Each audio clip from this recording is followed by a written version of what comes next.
warahmatullahi wabarakatuh. Alhamdulillah, terus kita memuji Allah subhanahu wa ta'ala, Zat yang maha kuat, maha perkasa, maha bijaksana dan maha adil.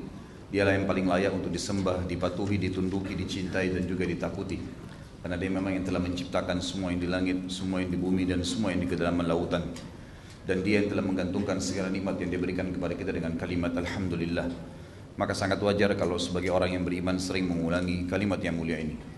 Juga yang kedua, kita panjatkan salam hormat kita, salawat dan taslim kepada manusia terbaik, pilihan sang pencipta sehingga menutup risalah para nabi-nabi dan rasulnya, dan juga pemimpin anak Adam pada hari kiamat, orang yang paling lurus jalur nasabnya, bersih jiwanya, dan juga orang yang paling sempurna secara fisik dan akhlak, Nabi Muhammad SAW, sebagaimana Allah dan malaikatnya telah memberikan salam kepada beliau.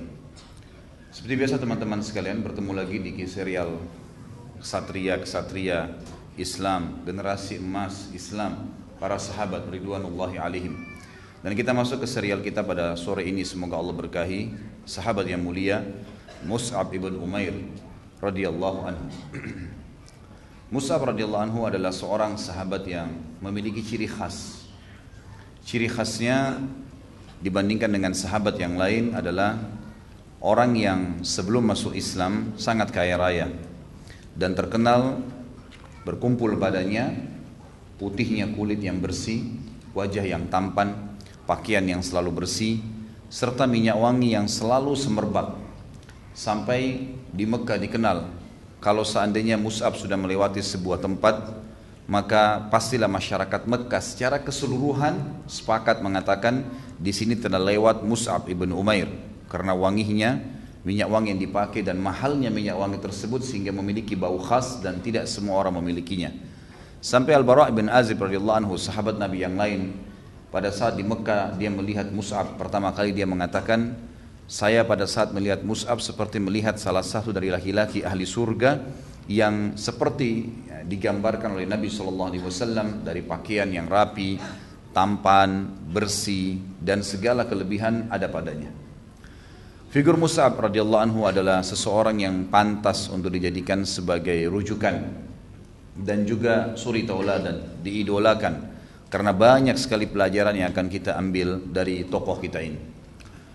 Pada kali ini saya akan coba membalik metode yang saya gunakan. Biasanya metodenya ad-durus wal ibar, pelajaran-pelajaran dulu yang saya ambil dari kisah tokoh kita. Tetapi kali ini saya akan balik, saya akan masuk ke masalah pribadi Mus'ab radhiyallahu anhu, kemudian baru kita ngambil pelajaran dan juga ibrahnya.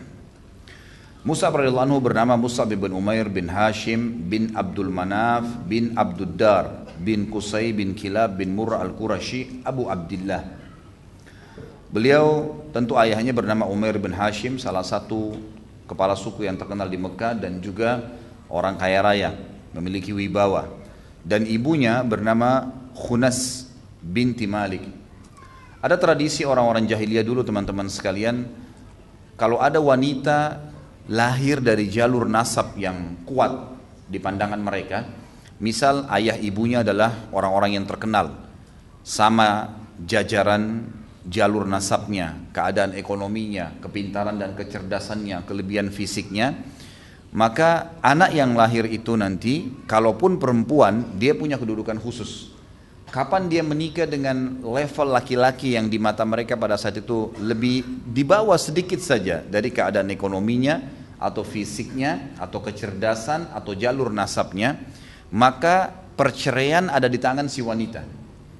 Dia yang menentukan segala sesuatu di rumahnya, dan ini tentu pemahaman yang salah dalam agama Islam. Tapi ini masa jahiliyah dulu. Ibu Mus'ab radhiyallahu anhu adalah salah satu wanita yang seperti ini. Wanita ini memiliki kedudukan yang sangat luar biasa, sampai dia termasuk wanita yang bisa menceraikan suaminya.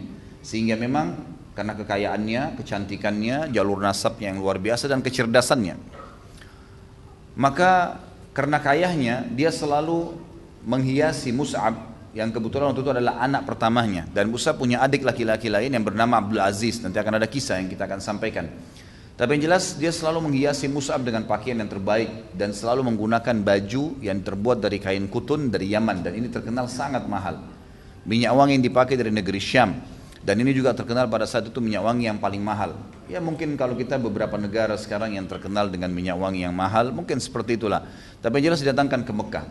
Kemudian sepatu yang dipakai dan segala macam yang berhubungan dengannya, termasuk rambut yang sangat lurus berwarna hitam dan sangat indah disisir rapi ke belakang, sampai menerpa pundak Mus'ab radhiyallahu anhu dengan ketampanannya, dan saking tampannya sampai di perang Uhud nanti Ibnu Qami'ah ini yang telah memukul Nabi Muhammad SAW di perang Uhud, sebagaimana akan saya jelaskan kembali review kisahnya, walaupun sudah pernah kita sampaikan. Dialah nanti yang akan membunuh Mus'ab di perang Uhud, dan dia mengira Mus'ab adalah Nabi Muhammad SAW karena miripnya. Dan kita sudah tahu bahwasanya para ulama sepakat mengatakan kalau Yusuf alaihissalam diberikan sepertiga kegagahan dunia, maka Muhammad SAW diberikan seluruh kegagahan dunia. Jadi tidak ada apa-apanya Nabi Yusuf AS dibandingkan Nabi Muhammad AS. Tapi beliau selalu bertawadhu. Mus'ab ini orang yang sangat mirip dengan Nabi SAW.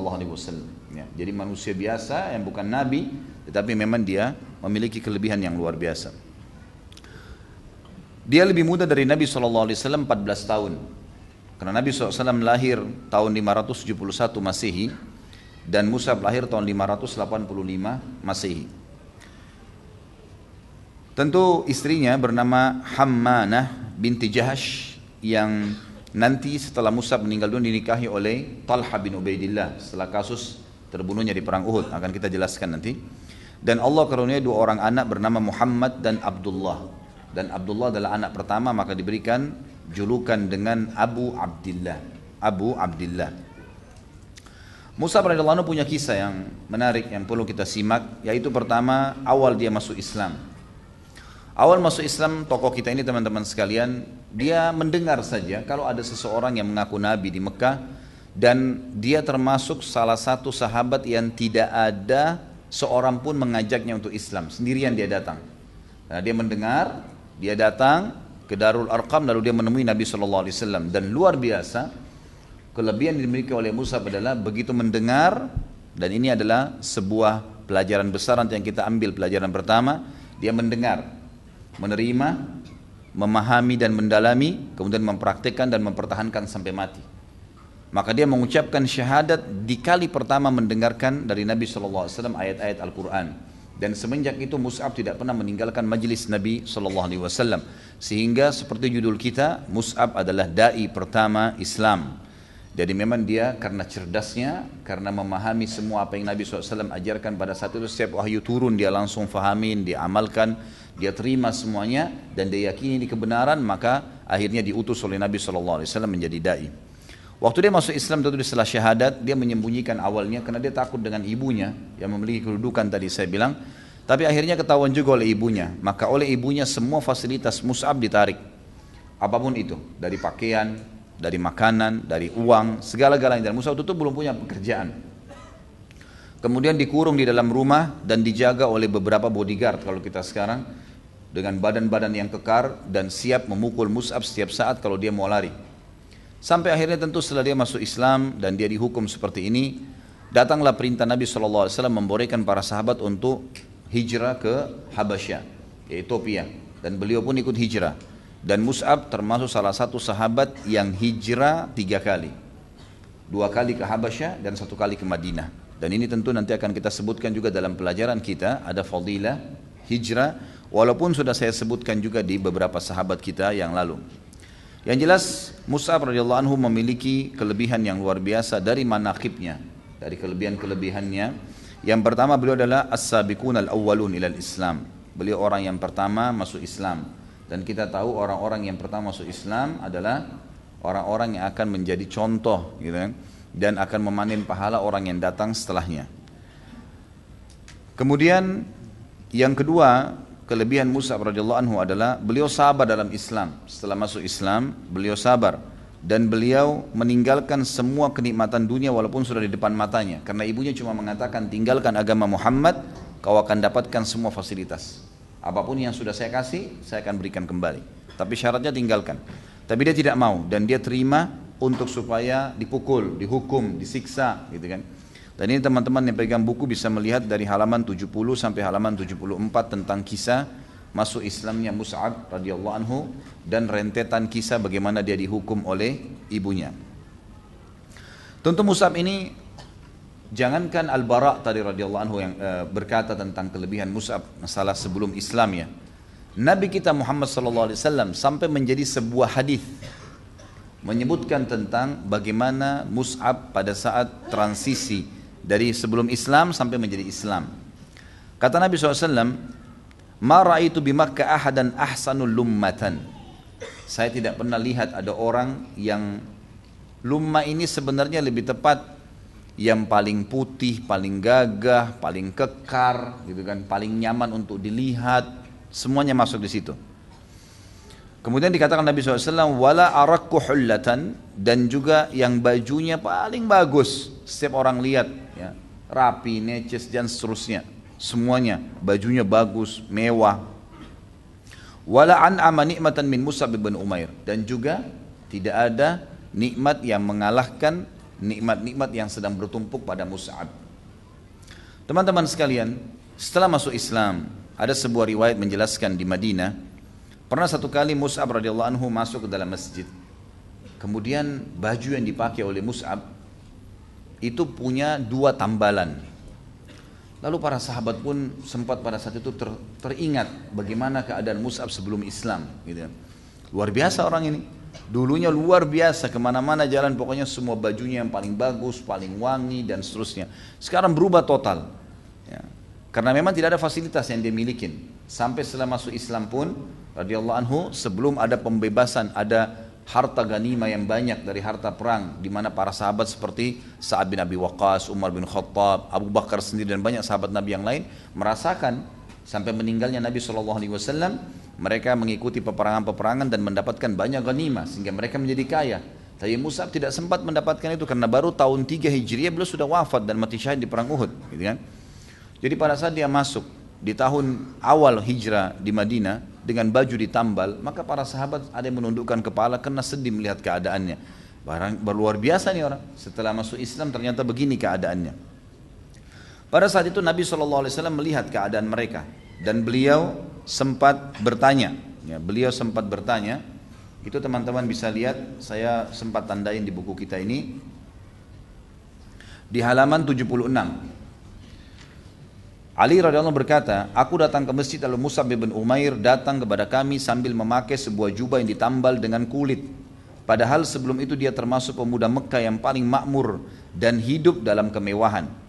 Ketika Nabi SAW melihatnya, beliau menangis. Nabi SAW menangis karena teringat kenikmatan masa lalu Mus'ab dan beliau melihat keadaannya saat itu sehingga kedua mata beliau meneteskan air mata. Kemudian beliau berkata, dari sini Nabi SAW berkata karena melihat Mus'ab, tapi bertanya kepada semua sahabat.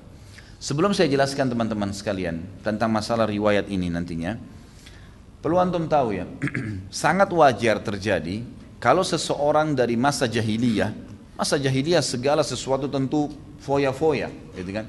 Mungkin dari sisi penampilan harus menggunakan baju bermerek misalnya. Kalau kita sekarang begitulah, anak-anak muda harus yang bermerek misalnya, minyak wanginya juga harus yang bermerek. Topinya, dompetnya, sepatunya, kaos kaki pun mungkin ada kaos kaki yang sama kualitas harga 15.000 tapi karena tidak bermerek nggak dibeli, yang bermerek yang 700.000 dibeli misalnya.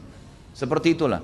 Jadi orang subhanallah setelah taubat, pastikan teman-teman sekalian kalau antum hadir di majelis ilmu kemudian masuk iman di dalam hati, jangan heran kalau ada terjadi transisi. Kayak misal kita sudah nganggap remeh nanti, kayaknya nggak perlu deh saya beli baju semahal ini. Kayaknya nggak perlu deh saya pakai sepatu begini. Kayaknya ini sudah cukup lah, gitu. Oh ini haram nih nggak bisa. Itu akan terjadi tuh masa transisi itu, gitu kan. Itu sesuatu yang sangat wajar. Dan jangan sampai seseorang setelah dia hijrah, dia pindah, kemudian dia menganggap oh dulu saya lebih enak. Itu pemahaman yang salah teman-teman sekalian. Tentu setelah antum hijrah pun jangan kotor, jangan kelihatan kumuh, tidak. Bukan itu yang dimaksud ya. Nanti akan kita jelaskan kenapa Mus'ab mengambil langkah itu. Tapi yang jelas kita tetap rapi, kita tetap bersih. Tetapi iman itu akan membawa kepada kesederhanaan, qana'ah namanya. Ya, bisa menerima keadaan. Ada mobil, naik mobil, nggak ada naik angkot, biasa aja, gitu kan. Saya tahu ada seorang ikhwah yang subhanallah dulu saya tahu betul bagaimana kehidupannya, miliarder. yang luar biasa, masih muda, sudah punya banyak usaha. Setelah dia mengikuti pemahaman pengajian dan rutin mengikuti pengajian, mungkin selain saya juga ada, tapi dia rutin mengikuti pengajian saya memang.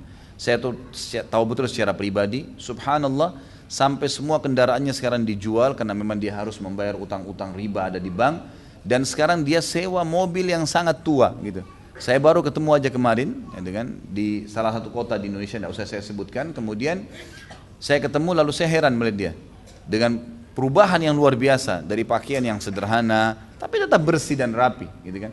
Penampilan yang dulunya tidak pernah pelihara jenggot, sekarang sudah berjenggot. Dengan penampilan mobil yang dia sewa, dulunya pakai mobil Alphard, setiap datang kalau temuin saya, tiba-tiba berubah sekarang sewa mobil. Saya tanya, di mana mobilnya, akh?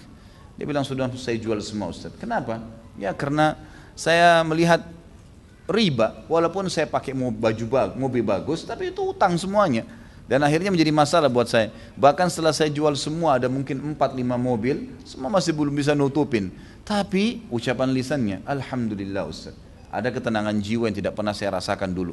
Dulu cuma selalu bawaannya sombong, bangga-banggaan, selalu yang dibicarakan sama teman-teman tuh materi-materi saja. Mobil ini keluar tahun baru nih, model ini yang baru keluar, terus bersaing, dijual lagi mobil tersebut, ganti lagi dengan mobil yang sama, hanya karena beda tahunnya. Pakaian diikutin perkembangannya, segala macam lah hal yang berhubungan dengan duniawi. Ternyata ini teman-teman sekalian bukan terjadi sekarang, waktu kita saja. Di zaman Nabi SAW terjadi. Dan renungi apa yang Nabi SAW katakan kepada para sahabatnya tentang masa transisi ini setelah melihat Mus'ab. Kata beliau, antumul yawma khairun am idha gudhiya ahadikum bijafnatin min khubsin walaham. Qulna nahnu yawmaidin khairun nukfal mu'na wa natafarragu lil ibadah. Faqal bal antumul yawma khairum minkum yawmaidin. Kata Nabi SAW, saya mau tanya kalian, apakah hari ini keadaan kalian sekarang setelah masuk Islam dalam kesederhanaan, semua dirasa cukup aja, nggak usah berlebihan, kemudian tidak terlalu menjadikan dunia sebagai target. Apakah itu lebih baik bagi kalian atau di zaman dulu waktu kalian di masa jahiliyah? Kebetulan Mus'ab yang menjadi target pembicaraan karena beliau dulu orang kaya raya. Di zaman dulu di mana dia selalu dihidangkan makanan di depannya di nampan yang terdiri dari roti dan daging. Makna kalimat ini, semua apa yang dia inginkan dilayani, semua kebutuhannya dipenuhi. Di zaman jahiliyah Nabi SAW tahu nih sahabat-sahabat orang yang sangat mampu semua, kepala suku. Mereka mustahil duduk satu tempat majlis bersama orang-orang yang dianggap lebih rendah nasabnya, gitu kan? Mustahil Abu Sufyan duduk dengan Bilal, mustahil Khalid bin Walid duduk dengan Khabbab bin Arad dan seterusnya radhiyallahu anhum ajma'in. Tetapi setelah Islam mereka duduk sama-sama, pakaiannya sama, mereka makan satu piring, minumnya segelas bersama. Perubahan total gitu kan. Maka kata sahabat, ya Rasulullah, tentu menurut kami hari yang dulu lebih baik. Hari yang dulu lebih baik. Dari sisi kenikmatan kami lebih baik. Kami mendapatkan kecukupan hidup sehingga kami bisa konsentrasi ibadah. Maksudnya kalaupun kami dalam keadaan tetap sama dulu, kemudian kami kalau mau ibadah jahiliyah maksudnya ya, kalau kami mau berbuat apapun yang dulu diperintahkan, yang walaupun salah, saya bisa lebih tenang, kami bisa lebih tenang. Jawaban Nabi SAW, dan ini jelas, yang ini kita ambil pelajaran, tidak. Justru kalian pada hari ini lebih baik daripada kalian pada hari itu. Kalau kita lihat di footnote-nya, ada footnote nomor 4, hadis ini riwayat Tirmidzi, dan juga disebutkan oleh beliau di nomor hadis 2476 dalam kitab Sifatul Qiyamah. Beliau mengatakan hadis ini hasan gharib, dan tercantum dalam Sunan Tirmidzi redaksinya seperti yang di bawah ini. Saya langsung bacakan saja bahasa Indonesianya. Bagaimana dengan kalian jika salah seorang dari kalian pergi di pagi hari dengan satu pakaian dan pergi di sore hari dengan pakaian yang lain, diletakkan nampan makanan di hadapannya, lalu nampan yang lain diangkat, dan kalian menutupi rumah kalian dengan kain sebagaimana ditutupi Ka'bah. Maksudnya adalah waktu dulu kalian jahiliyah, kalau setiap keluar pagi pakai baju lain, siang bajunya lain, sore bajunya lain, gonta-ganti baju, dan malu kalau pakai baju yang sama misalnya. Zaman dulu. Kemudian kalian selalu diletakkan makanan di hadapan kalian, gonta-ganti nampannya. Kalau yang piring yang dipakai makan pagi lain, makan siang lain, makan malam lain, dibeda-bedain warnanya, karena memang ini maksudnya kelebihan materi yang dimiliki. Dan kalian menutupi rumah kalian dengan kain seperti kain Ka'bah. Maksudnya memperindah rumah kalian sampai seperti Ka'bah, orang kagum karena ada kiswahnya. Mereka menjawab, wahai Rasulullah, kami hari itu lebih baik daripada keadaan kami hari ini. Kami bisa konsentrasi ibadah dan mendapat kecukupan hidup. Maka kata Nabi SAW, tidak, kalian hari ini lebih baik daripada keadaan kalian di hari itu. Baik, kenapa secara khusus saya pilih hadis ini teman-teman? Karena saya yakin kalau antum beli bukunya, mungkin tidak faham kalau tidak dibaca ini hadisnya. Karena ini seakan-akan sebuah penyampaian yang butuh penjelasan memang. Yang dimaksud dari sabda Nabi SAW di sini, beliau ingin memotivasi para sahabat dan juga memotivasi kita semua umatnya membaca riwayat ini. Kalau setelah hijrah dan keadaan kita akhirnya menjadi lebih menerima keadaan, lebih merendah, sudah tidak mau lagi jor-joran sama orang, bersaing pada hal-hal yang haram. Semua transisi perubahan itu, ketahuilah itu lebih baik, kata Nabi SAW. Kenapa lebih baik? Karena kita akan mendapatkan, kita tidak akan mengejar dunia, dan kita akan mengejar yang dikenal dengan akhirat. Dan ini bentuk kasih sayang Allah kepada orang-orang yang beriman. Mereka tidak akan berlebihan. Seperti pernah saya jelaskan kasus teman-teman sekalian, kasih sayang Allah ini sangat luas, sampai kepada seorang pencuri pun, kalau seandainya dia dikeroyokin oleh massa, kedapatan dan dikeroyokin oleh massa, sehingga akhirnya dia berhenti untuk mencuri, atau mungkin babak belur, tetap kata ulama ini adalah bentuk kasih sayang Allah. Karena Allah tahu, kalau dibiarkan, dia tidak dikeroyokin, Allah tidak bongkar pencuriannya, maka dia akan mencuri lebih banyak dan akhirnya masuk ke neraka. Dan neraka dia akan menyesal. Karena Allah sayang diberhentiin tuh, gitu kan. Sama halnya kasus tadi. Kalau Allah biarkan kita dan tidak memberikan kita hidayah dalam keadaan-keadaan foya-foya, hal-hal yang berlebihan tadi, maka akan membuat kita lalai. Dan sampai kapan nih kita lalai? Akhirnya penyesalan yang terjadi. Padahal sebenarnya dengan cobaan atau transisi perubahan ini, maka kita akan jauh lebih dekat dengan Allah Subhanahu wa taala. Itu yang dimaksud. Kemudian selanjutnya teman-teman sekalian adalah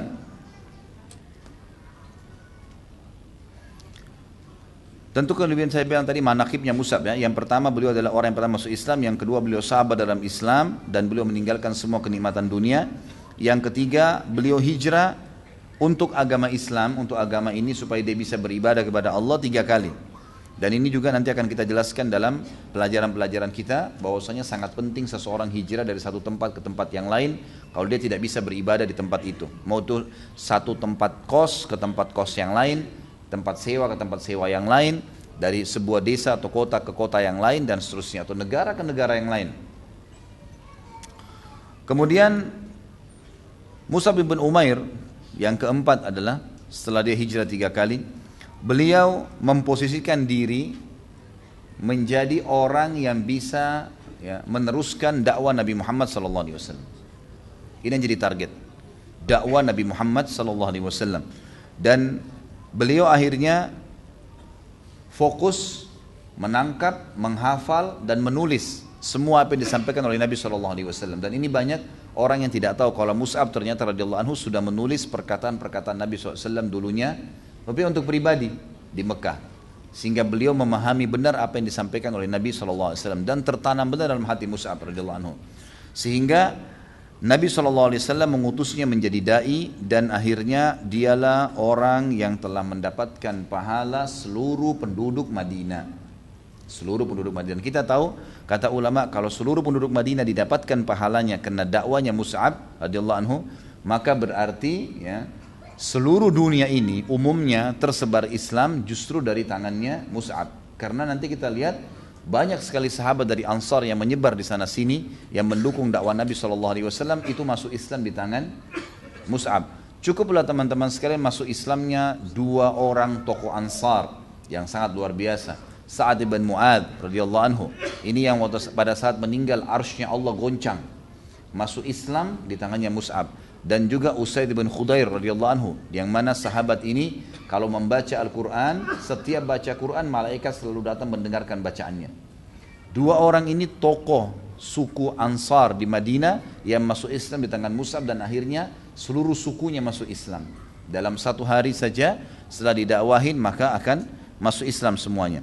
Tentu kisah tentang masuk Islamnya 2 tokoh ini ada di halaman 77 sampai 82. Saya sampaikan. Mus'ab radhiyallahu anhu waktu datang awalnya kisahnya adalah Datanglah beberapa orang dari Ansar, diantaranya namanya As'ad ibn Zurarah radhiyallahu anhu, menemui Nabi SAW di Mekah di musim haji, dan akhirnya tertarik untuk Islam dan masuk Islam. Setelah masuk Islam, beliau berkata, ya Rasulullah, di kaum saya ada potensi untuk bisa menerima Islam, tapi saya tidak bisa sampaikan. Kirimlah kepadaku atau bersamaku seorang dai yang bisa membantu untuk menyebarkan ajaran agama Anda ini. Saya insya Allah akan melindunginya. Maka kata Nabi SAW, baiklah, saya utus Mus'ab bin Umair. Padahal waktu itu baru beberapa waktu ya, baru beberapa bulan lah masuk Islam. Diutuslah oleh Nabi SAW Mus'ab ke Madinah. Begitu tiba di Madinah, Mus'ab radhiyallahu anhu mengatur strategi dan bertanya kepada As'ad bin Zurarah, di mana atau siapa saja kepala-kepala sukunya nih.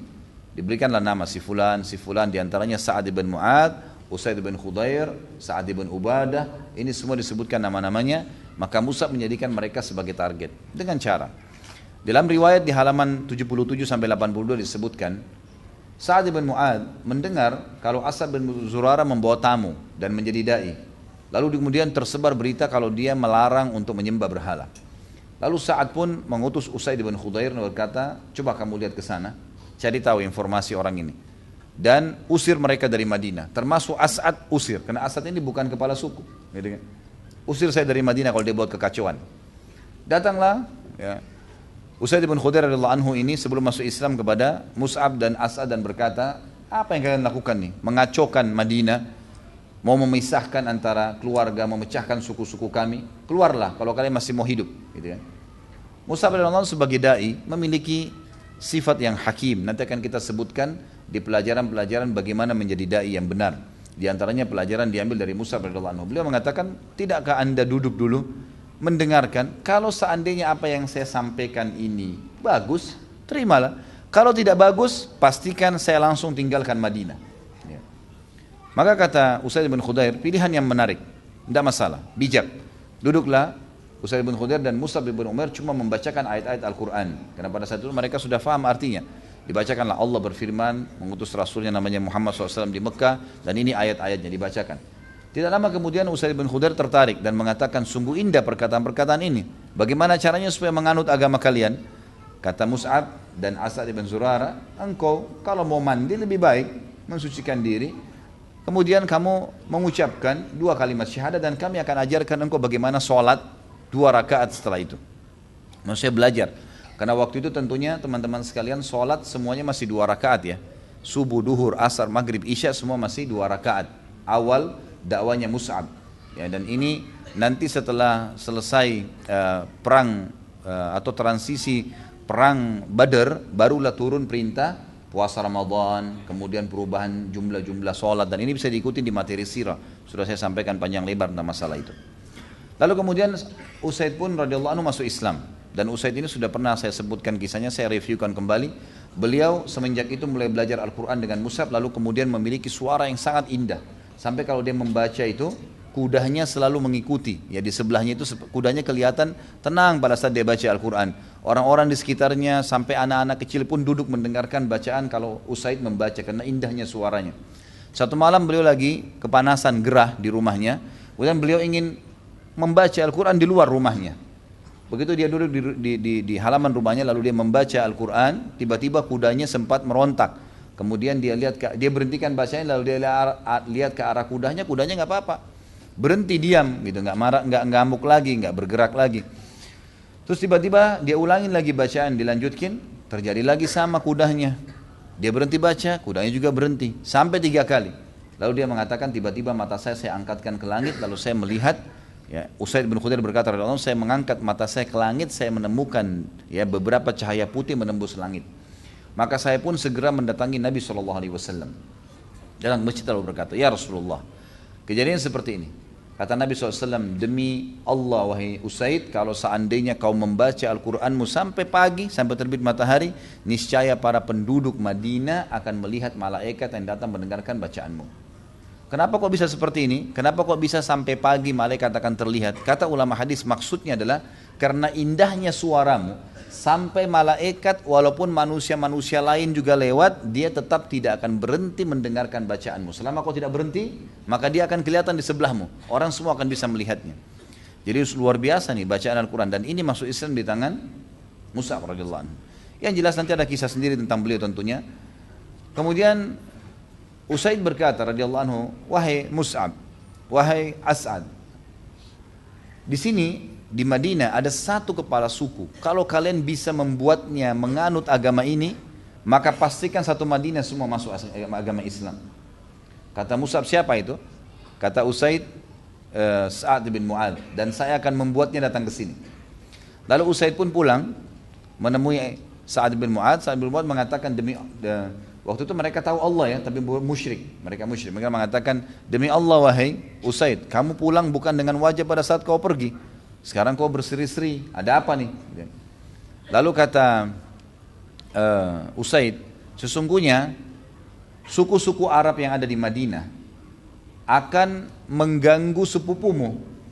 Asad ibn Zurarah kebetulan sepupunya Sa'ad ibn Mu'adz. Dan kemungkinan karena mereka membenci dakwanya sebagaimana kau membenci dakwah mereka, maka mereka akan memeranginya. Dan masa kamu tega sepupumu akan dibunuh oleh suku-suku Arab, gitu kan? Cobalah kamu lihat di sana. Lalu Sa'ad bin Mu'adz mengatakan, baiklah kalau gitu saya akan datang dan membelahnya. Ternyata ini cuma strategi Usaid radhiyallahu anhu untuk membuat Sa'ad bin Mu'adz datang, gitu kan? Begitu datang, Sa'ad sudah tahu tidak ada apa-apa, nggak ada kabilah yang mengerumuni mereka. Mus'ab sama As'ad lagi duduk berdua, gitu kan. Lalu kemudian dia sudah tahu. Lalu dia bilang, kalian berdua keluar dari Madinah atau akan saya bunuh? Kata Sa'ad bin Mu'adz. Kemudian kata Mus'ab kalimat yang sama. Wahai Sa'ad, cobalah dengarkan apa yang akan saya sampaikan. Kalau seandainya benar, baik, ambillah. Kalau tidak, pastikan saya langsung keluar setelah anda menolak. Kata dia, baiklah, pilihan yang bijak.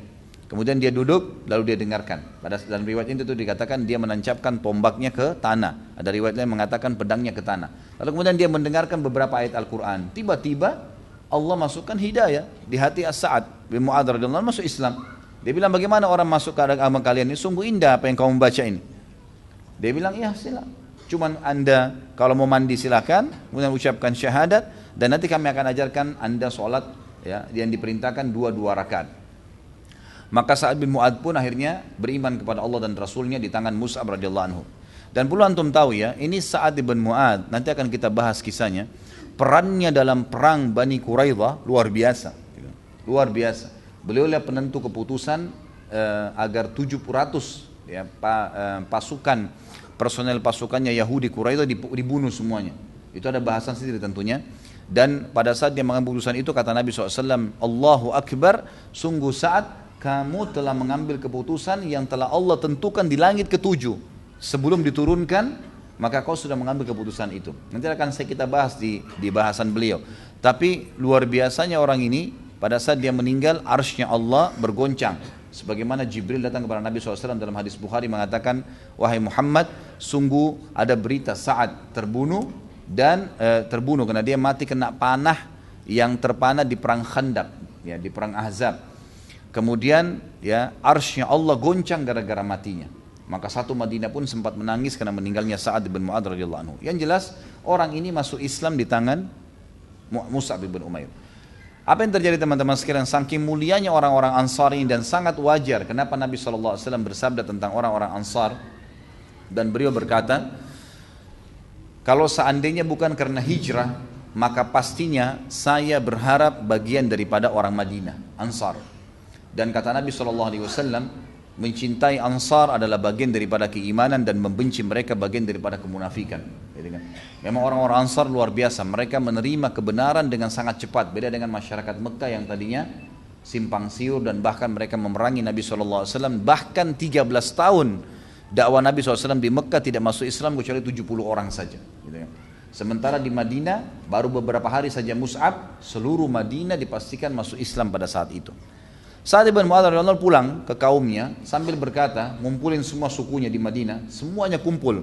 Kalau kita mungkin kayak di Jakarta Betawi, semua orang Betawi dikumpulin dengan kepala suku Betawi misalnya. Dikumpulin, lalu dia mengatakan, bagaimana kedudukan aku di sisi kalian? Maka orang-orang ya, Madinah mengatakan, anda adalah pimpinan kami, anda kepala suku kami, anda adalah orang yang paling cerdas di antara kami, orang yang paling kaya, orang yang paling dipuji semuanya.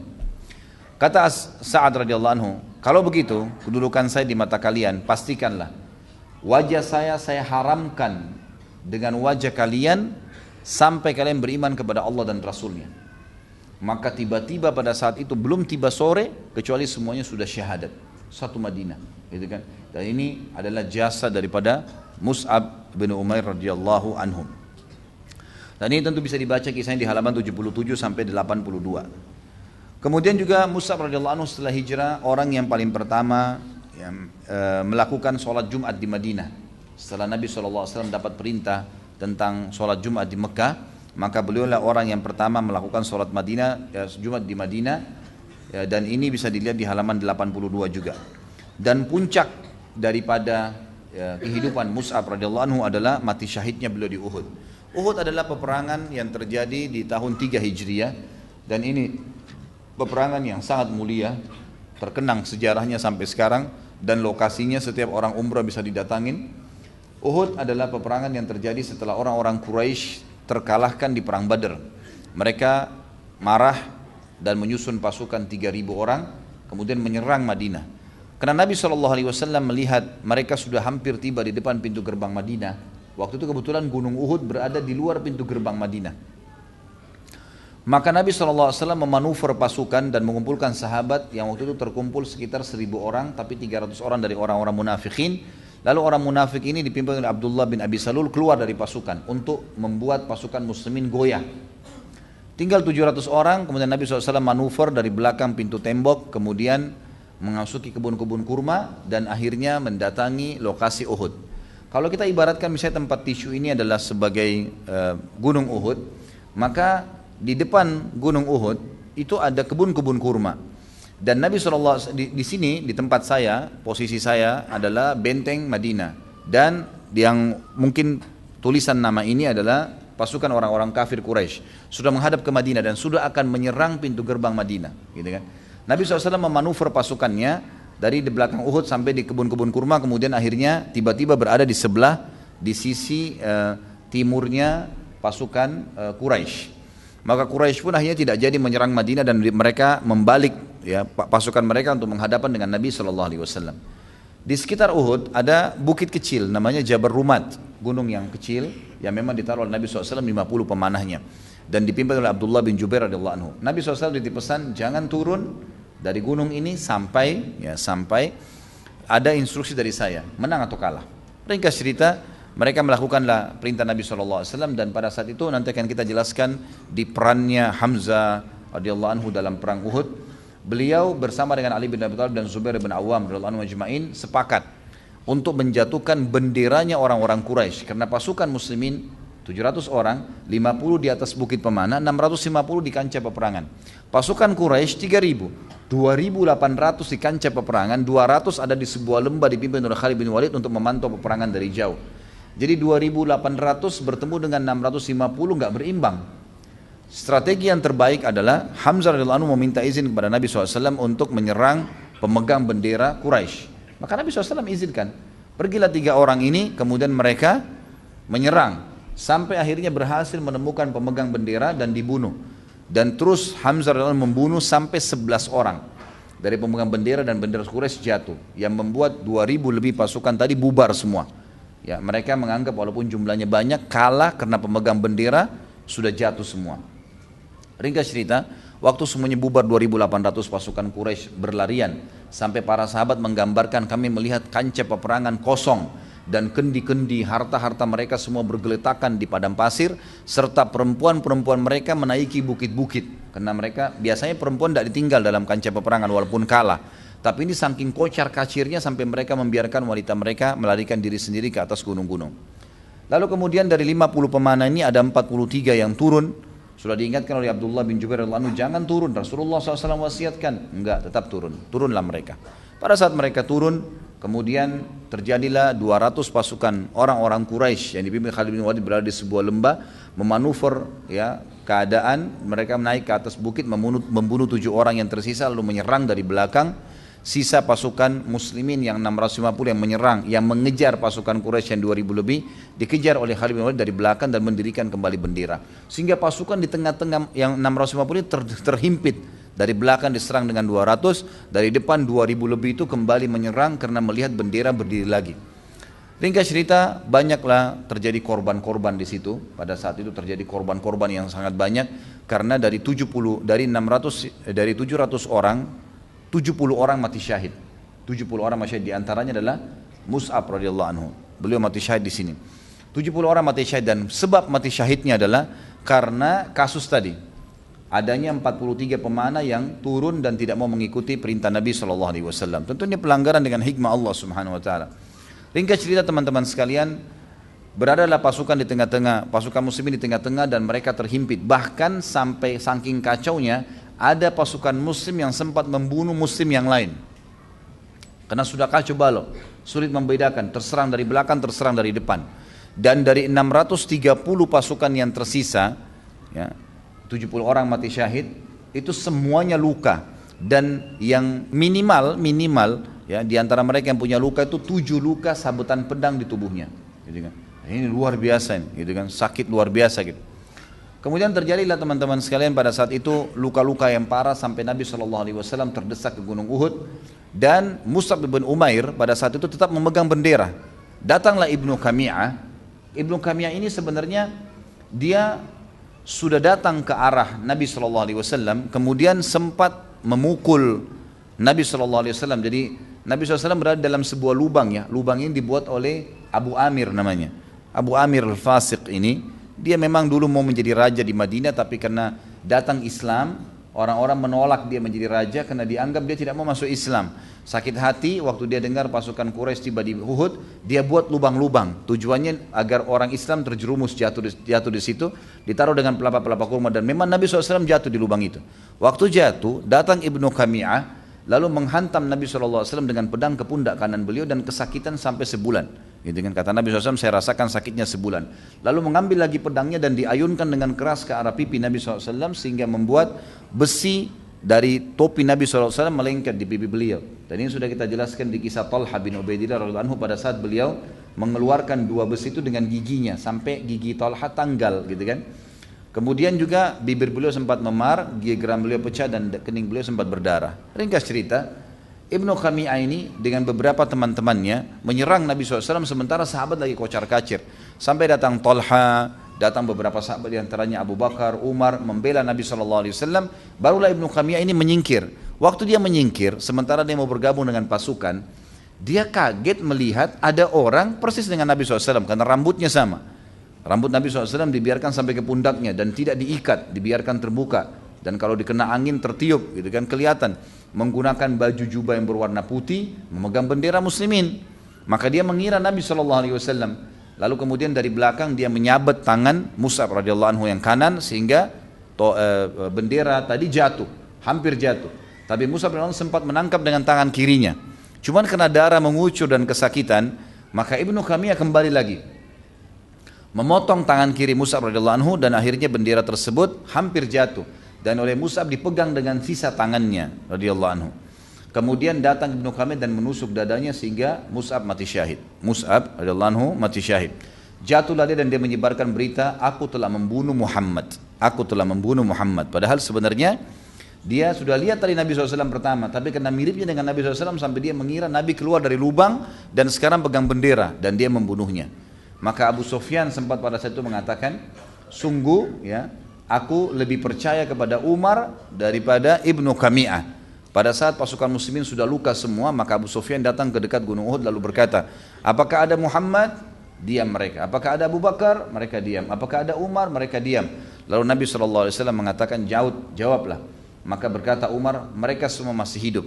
Maka pada saat didengar suara Umar, kata Abu Sufyan, demi Allah, kau Umar lebih saya percaya daripada Ibnu Qami'ah, pasti Muhammad masih hidup.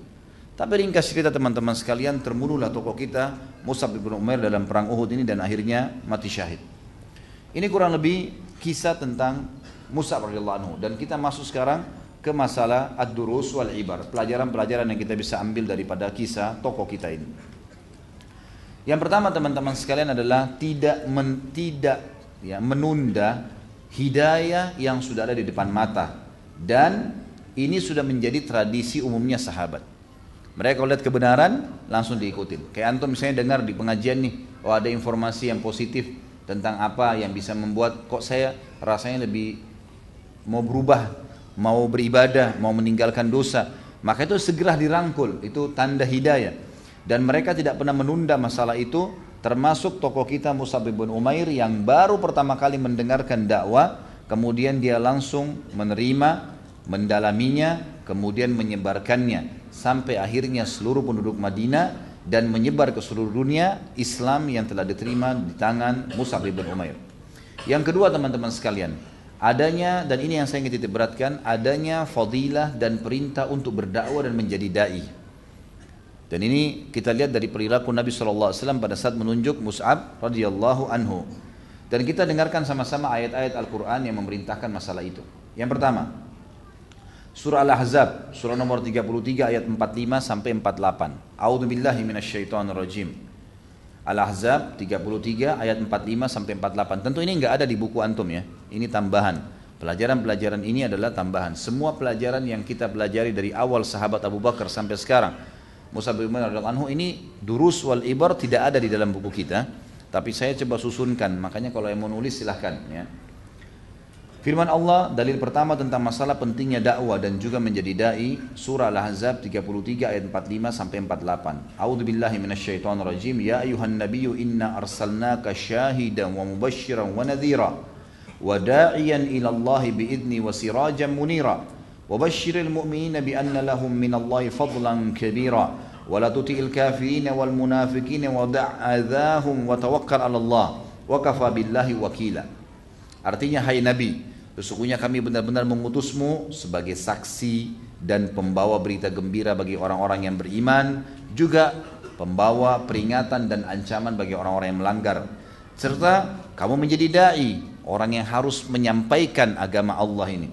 Da'i di jalan Allah dengan izinnya, dan engkau memiliki cahaya yang sangat terang, Al-Quran, petunjuk, nggak perlu ragu. Tugasmu adalah pada saat berdakwah, dan ini perintah bagi semua da'i. Apa yang mereka harus lakukan pada saat mereka berdakwah? Mereka menyampaikan, engkau menyampaikan berita gembira kepada orang-orang beriman tentang kelebihan-kelebihan yang akan mereka dapatkan. Jadi dalam berdakwah teman-teman sekalian, kita dianjurkan memulai dengan busyra, penyampaian berita gembira. Dalam ayat dikatakan mubassyira. Kalau bahasa sederhananya, fadilah-fadilah amal yang kita akan kerjakan. Ini sholat akhi, sholat ukhti, dapatnya ini loh. Puasa, dapatnya ini loh. Begitu, disampaikan berita-berita gembira kepada mereka. Jangan dimulai dengan ancaman. Ancaman itu hanya akan dilakukan setelah berita gembira ditolak. Jadi selalu kita sampaikan tentang fadilah perbuatan amal yang sedang diinginkan. Allah mengatakan itu. Sampaikan berita gembira kepada orang-orang beriman tentang apa yang dijanjikan buat mereka. Dan dalam berdakwah, jangan pernah kau mengikuti orang-orang kafir dan orang-orang munafik, dan tinggalkan saja semua omong kosong mereka, serta bertawakallah kepada Allah. Sesungguhnya Allah ya sudah menjadi cukup sebagai wakil atau penolong untukmu. Jadi di sini kalau dalam berdakwah pasti akan banyak orang ngomong tuh, itu garis keras, itu fundamentalis, itu ini, itu teroris, itu segala, nggak usah peduli. Dan tetap aja berdakwah, sampaikan tentang kebenaran yang Allah Subhanahu wa taala telah perintahkan kepada kita. Dalil yang kedua adalah surah An-Nahl, surah nomor 16 ayat 125. A'udzubillahi minasyaitonirrajim. Ud'u ila sabili rabbika bil hikmati wal mau'izatil hasanah wajadilhum billati hiya ahsan. Inna rabbaka huwa a'lamu biman dhalla an sabili wa huwa a'lamu bil muhtadin. Berdakwalah engkau hai Muhammad di jalan Tuhanmu dengan hikmah. Hikmah itu dengan bijaksana. Sebagian ulama mengatakan makna hikmah adalah wad'u syai'in fi mawdi'ihi, meletakkan segala sesuatu pada tempatnya. Jadi kita tahu kapan kita menegur, kapan kita menyapa, kapan kita mengingatkan, kan gitu. Mungkin tidak cocok kalau orang mengingatkan sesuatu, orang baru bangun tidur misalnya, atau orang dalam keadaan emosi yang sangat tinggi, gitu kan. Atau mungkin dia lagi suka-sukanya dengan kemaksiatan yang sedang dia kerjakan, gitu kan. Jadi memang ada peletakan sesuatu pada tempatnya. Kita tahu kapan kita harus berdakwah, gitu. Saya pernah duduk di pesawat dengan satu orang, dan mungkin pada saat dia melihat performan mungkin pada saya, dan saya bisa membaca itu dari bahasa tubuhnya, kayaknya dia agak ganjil duduk di sebelah saya awalnya. Kemudian saya biarkan saja, saya tetap dengan aktivitas saya. Lama-lamanya dia bertanya sendiri, dia mulai bertanya, dan ternyata dia seorang muslim. Mulai dia bertanya tentang hukum-hukum syariat dan saya jawab. Ternyata setelah dia mengetahui bahwasanya jawaban yang dia butuhkan semua terjawab, maka dia merasa nyaman dan tentram. Akhirnya sampai 1 jam, 2 jam kurang lebih perjalanan semuanya itu diisi dengan pertanyaan agama. Jadi kita tetap saja ya berjalan dengan hikmah. Kita tahu kapan kita harus ya, menyampaikan dakwah itu. Lalu dikatakan wal mau'izatil hasanah, dan peringatan-peringatan yang baik, wajadilhum billati hiya ahsan, dan berdebatlah kalau harus berdebat dengan cara yang baik.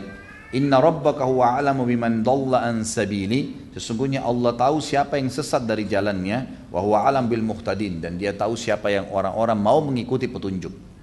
Jadi di sini ada 3 retorika ya, kita menyampaikan dengan hikmah, kemudian dengan mau'izah hasanah. Hikmah itu memilih waktu dan tempat yang tepat.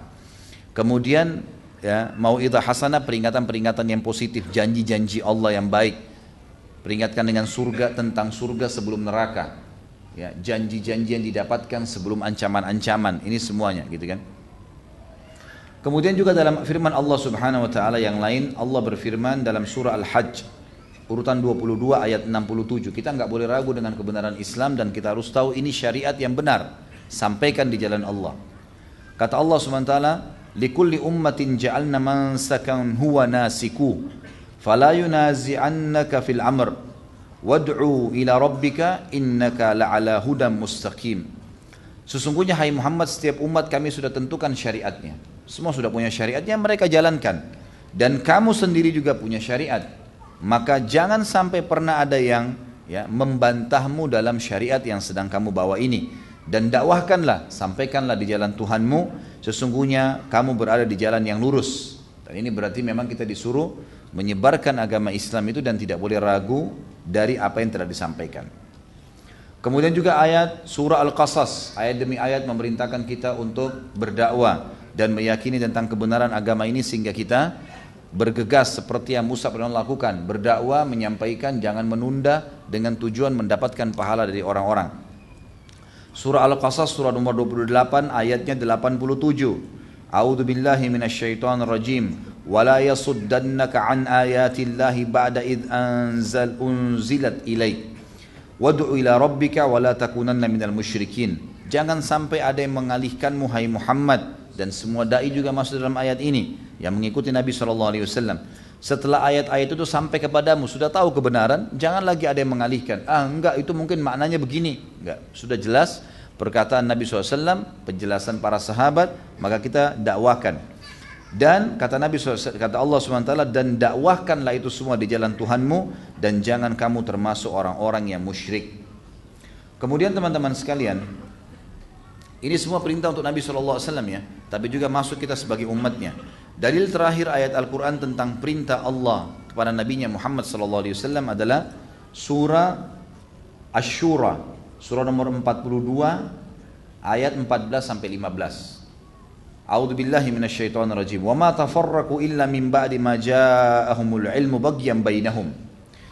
Orang-orang ahli kitab yang sedang kau dakwahi hai Muhammad, Yahudi dan Nasrani, mereka tidak berselisih tentang terima atau enggak ya dakwah yang kau sampaikan ini, kecuali justru setelah ilmu datang kepada mereka. Jelas kok ini benar Islam ya, lanjutan daripada agama yang disampaikan oleh nabi-nabi sebelumnya, Musa dan Isa alaihi wassalatu wassalam. Jelas Al-Quran adalah pelengkap daripada Taurat dan Injil, jelas disebutkan dalam Taurat dan Injil dan seterusnya gitu kan. Itu semua karena hasud di antara mereka. Mereka tidak mau karena hasud saja. Walaula kalimatun sabaqat min rabbika ila ajalin musamman laqudiya bainahum. Kalau bukan karena takdir Allah, memang sudah punya umur nih dunia ini dan manusia-manusia serta makhluk-makhluk tersebut, maka tentu Allah sudah membinasakan mereka. Innal ladina urithul kitaba min ba'dihim lafi syakkim minhu murib. Sesungguhnya orang-orang yang telah mewarisi Alkitab, Taurat dan Injil, mereka sempat ragu dengan apa yang kau bawakan. Falidzalika fad'u, oleh karena itu dakwakanlah, wastaqim, dan berpegang teguh pada agama ini, kama umirta, sebagaimana kau diperintahkan. Wala tattabi' ahwa'ahum, jangan pernah ikuti hawa nafsu mereka. Sudahlah, jangan terlalu keras, sudahlah, nggak apa-apa, toleransi. Apalagi sekarang banyak yang didakwakan, semua agama sama, nggak masalah kok, gitu kan? Sama-sama tujuannya, ini semua tidak benar, harus dibantah. Wa qul amantu bima anzalallahu min kitab Wa umirtu li'adila bainakum. Katakan cuma satu, aku beriman kepada apa yang telah Allah turunkan kepadaku dari Alkitab, Al-Quran. Dan aku diperintahkan untuk berlaku adil di antara kalian. Menyampaikan ini, meluruskan kalau Isa bukan anak Tuhan, gitu kan. Uzair bukan anak Tuhan bagi orang-orang Yahudi juga. Allahu Rabbuna wa Rabbukum. Allah Tuhan kami dan Tuhan kalian. Lalu apa yang harus diperselisihkan? Lana amaluna walakum amalukum. Nah, kami juga sudah punya syariat diturunkan dan sebagaimana kalian punya syariat, cuma ini melengkapkannya. La hujjata bainana wa bainakum. Tidak ada argumentasi yang kalian harus sampaikan di antara kami dan di antara kalian. Allahu yajma'u bainana. Kalau kalian mau menolak, maka Allah pasti akan menyatukan kita di hari kiamat. Wa ilaihil masir. Dan kepadanya lah kita akan atau kalian akan dikembalikan. Umat ini teman-teman sekalian, tadi itu perintah untuk Nabi SAW dan masuk diantaranya kita sebenarnya. Tapi kita juga sebagai umat Islam tidak boleh tinggal diam. Antum hadir di majelis ilmu jangan tinggal diam, harus sebarkan. Apa yang sudah dipelajari disebarkan, asal jelas sumbernya, dalilnya, sebarkan. Karena memang agama ini kebenaran, bukan hanya untuk konsumsi pribadi. Harus disebarkan, sebarkan kepada siapapun. Dan itu perintah Allah jelas. Di dalam Al-Quran, di dalam surah Al-Imran, urutan 3 ayat 104 sampai 105. A'udzu billahi minasyaitonir rajim. Wal takum minkum ummatun yad'una ilal khairi wa ya'muruna bil ma'ruf wa yanhauna 'anil munkar. Harus ada di antara kalian umat itu sekelompok orang, mayoritasnya yang menyuruh kepada kebaikan dan melarang dari kemungkaran, ya. Yang memanggil pada kebaikan, maksudnya agama Islam ini menyuruh kepada kebaikan dan melarang dari kemungkaran. Wa ulaika humul muflihun, dan mereka itulah orang-orang yang beruntung. Makna kalimat ulaika humul muflihun bagi yang berdakwah adalah mereka kalau berteman, kata ulama tafsir, akan langgeng persahabatannya. Kalau berumah tangga akan tentram rumah tangganya. Kalau berusaha maka mereka akan sukses dalam usahanya. Kalau mereka melakukan apa saja aktivitas semuanya diberkahi. Itu makna daripada orang-orang itu mendapatkan keberuntungan. Khusus bagi orang yang berdakwah dijanjikan itu.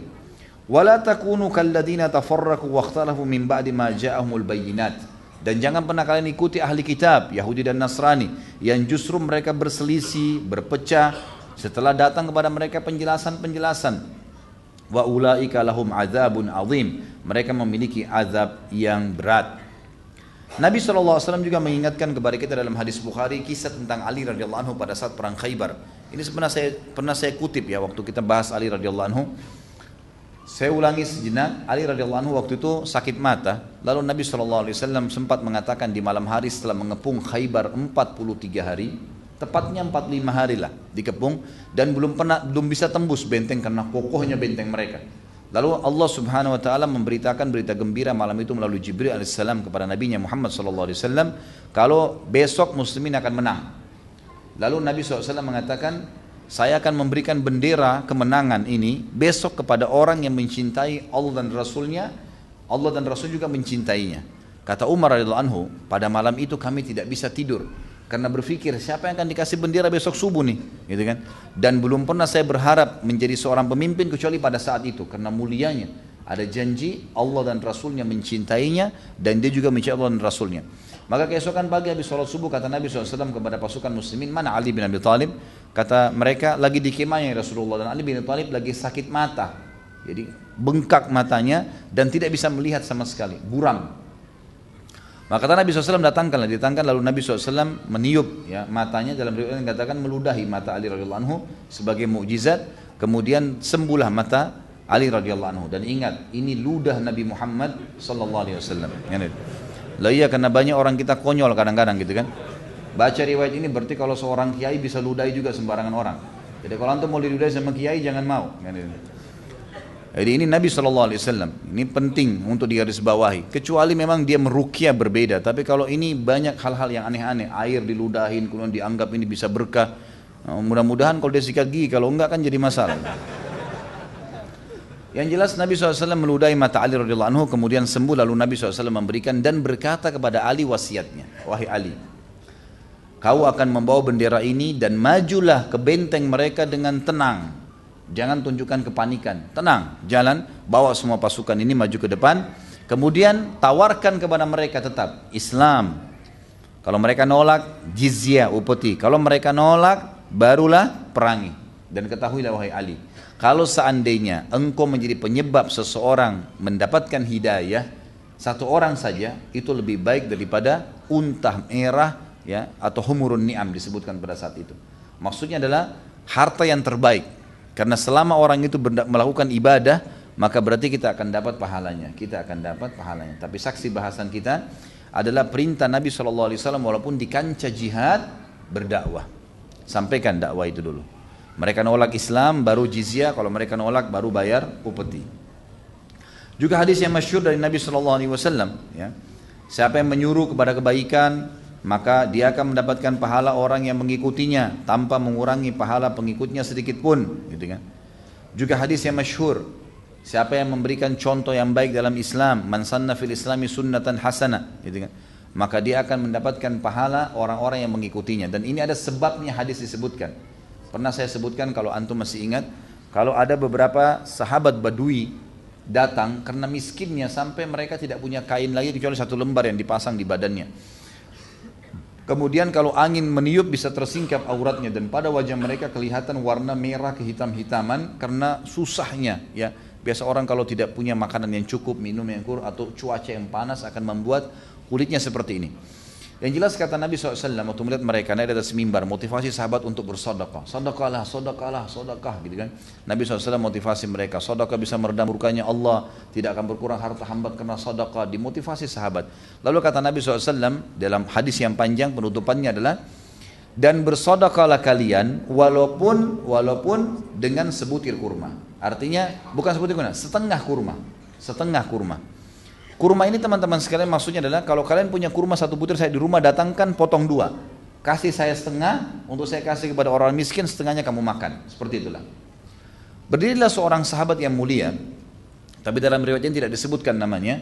Beliau kemudian ya mengeluarkan beberapa dirham dari kantongnya lalu meletakkan di hadapan Nabi SAW, mengatakan, ya Rasulullah, ini saya sedekahkan yang saya miliki. Maka kata Nabi SAW, siapa yang memberikan contoh yang baik dalam Islam, maka dia akan mendapatkan perilaku atau pahala orang yang mengikutinya. Ini kenapa saya titik beratkan teman-teman sekalian, karena banyak orang yang salah faham, menyebarkan bid'ah yang Nabi SAW tidak contohkan dengan hadis ini. Dia mengatakan, man sanna fil islami sunnatan hasanah, siapa yang memberikan contoh yang baik dalam Islam. Jadi ada katanya sunnah hasanah, gitu kan. Sunnah hasanah. Jadi kita perlu garis bawahi. Lalu mereka bilang ini adalah bid'ah hasanah. Afwan, pertanyaannya disortir, akhi. Jangan digabungin sama yang sudah disortir, karena kita fokus ke yang sesuai dengan tema. Taruh aja ya. Jadi banyak orang bilang ini berarti boleh orang melakukan bid'ah hasan nih, karena masalahnya ada hadis ini sunnat hasanah. Tentu khilaf di antara ulama tentang masalah ini, tapi saya coba memberikan pemahaman dari hadis ini, gitu kan. Ternyata di sini Nabi SAW mengatakan, man sanna fil islami sunnatan hasanah. Sunnatan hasanah adalah sunnah yang baik. Maksudnya adalah memang sudah pernah ada contohnya. Sedekah yang sahabat ini lakukan memang sudah diperintahkan sebelumnya. Nabi kan SAW ceramah ya. Maka karena dia lakukan apa yang sedang Nabi sunnahkan, maka Nabi mengatakan siapa yang menjadi contoh, mendatangkan contoh yang hasanah, yang baik nih. Karena sudah ada. Seperti di satu lokasi, orang sudah tidak pernah salam teman-teman sekalian. Kemudian antum datang, antum hidupkan salam. Lalu jadi tersebarlah salam itu. Menjadi sebuah kebiasaan akhirnya. Hidup sunnah kembali. Maka ini namanya sunnah hasanah. Ini yang dimaksud dengan sunnah hasanah. Jadi ini juga semua adalah dalil-dalil yang menjelaskan tentang pentingnya seseorang untuk berdakwah di jalan Allah Subhanahu wa taala. Jadi kita akan panen pahala orang-orang yang kita dakwahi. Dan ingat teman-teman sekalian, sebuah konsep dasar dalam Islam. Tugas kita hanya melakukan. Itu saja. Anggota tubuh melakukan, mulut ngomong, tangan memberikan isyarat, kaki melangkah, hati bertawakal. Kita bertawakal kepada Allah. Sisanya insya Allah tidak ada, akan tersebar dengan sendirinya. Subhanallah, saya kemarin tablik akbar di Makassar. Jazakumullah khair, teman-teman panitia baru pertama kali ngadakan tablik akbar, tapi yang hadir mencapai 25.000 orang. Penuh, luar biasa penuhnya, gitu kan. Sebelum bisa sama panitia saya nasihatin sama mereka, saya bilang sama mereka, ikhwani, jangan pernah bangga dengan apa yang antum lakukan ini. Ini mereka datang bukan karena saya, mereka datang bukan karena antum, mereka datang bukan karena ada foto wali kota pada saat itu yang termasuk juga ada terlibat dalam acara. Bukan karena mereka, tapi memang Allah Azza wa Jal yang mendatangkan orang-orang ini sehingga mendengarkan dakwah. Kita cuma tugasnya menyampaikan dan berijtihad, berusaha saja. Sampaikan, jangan pernah merasa berat untuk menyampaikan. Syaitan kadang-kadang memberatkan kita. Di sebelah ada teman kita yang salah safnya, Pak, maaf Pak, masuk di saf. Maaf Ibu, maaf ya masuk di saf, rapiin safnya. Gitu aja bahasanya. Kadang-kadang syaitan mengatakan nanti dia marah nih, nanti dia begini. Enggak, tolak semuanya. Kita sampaikan, kalau dia tolak setelah itu gak ada masalah, yang penting tugas kita menyampaikan. Allah Subhanahu wa taala berkata kepada Nabi-Nya Muhammad SAW, ma'alaika illal balagh, tugasmu hanya menyampaikan, hai Muhammad. Baik, kita masuk sekarang, ada poin-poin yang saya ingin diberatkan teman-teman sekarang. Ada 18 sifat yang harus dimiliki oleh da'i ya. Ini kalau bisa kita katakan adab dan tata krama juga bagus. Adab da'i dalam dakwah. Yang pertama teman-teman sekalian adalah ilmu. Harus punya ilmu, baru bisa berbicara. Kalau tidak punya ilmu jangan berbicara. Dan antum sudah termasuk punya ilmu kalau di sub bahasan yang sedang mau dibahas itu sudah faham. Misal kita belum faham semua agama, tapi khusus di bab sholat kita udah tahu nih tata caranya, udah tahu dalilnya, itu yang kita sampaikan. Maka berarti kita sudah punya ilmu di sub bahasan itu. Tapi yang jelas ilmu ini harus teman-teman sekalian, dan tidak boleh kita batasin dengan ilmu yang pernah kita pelajari saja. Terutama hal-hal yang darurat dalam Islam, rukun Islam dan rukun iman. Ini dasar sekali, harus dimulai dari situ ya. Kemudian Imam Syafi'i sendiri pernah menasihatin teman-teman sekalian beberapa ulama di Mesir yang ya kalau kita bisa bahasakan selevel dengan beliau gitu kan. Imam Syafi'i melihat mereka lagi sibuk waktu dikumpul ulama-ulama Mesir. Waktu itu Imam Syafi'i juga sempat datang. Di tangan Imam Syafi'i rahimahullah ada mushaf, ada Quran. Dan beliau sudah hafal Al-Quran, tapi beliau bawa Quran itu. Di tangan para ulama ini, mereka saling menunjukkan satu sama yang lain kitab-kitab fikih. Tebal-tebal di bawah.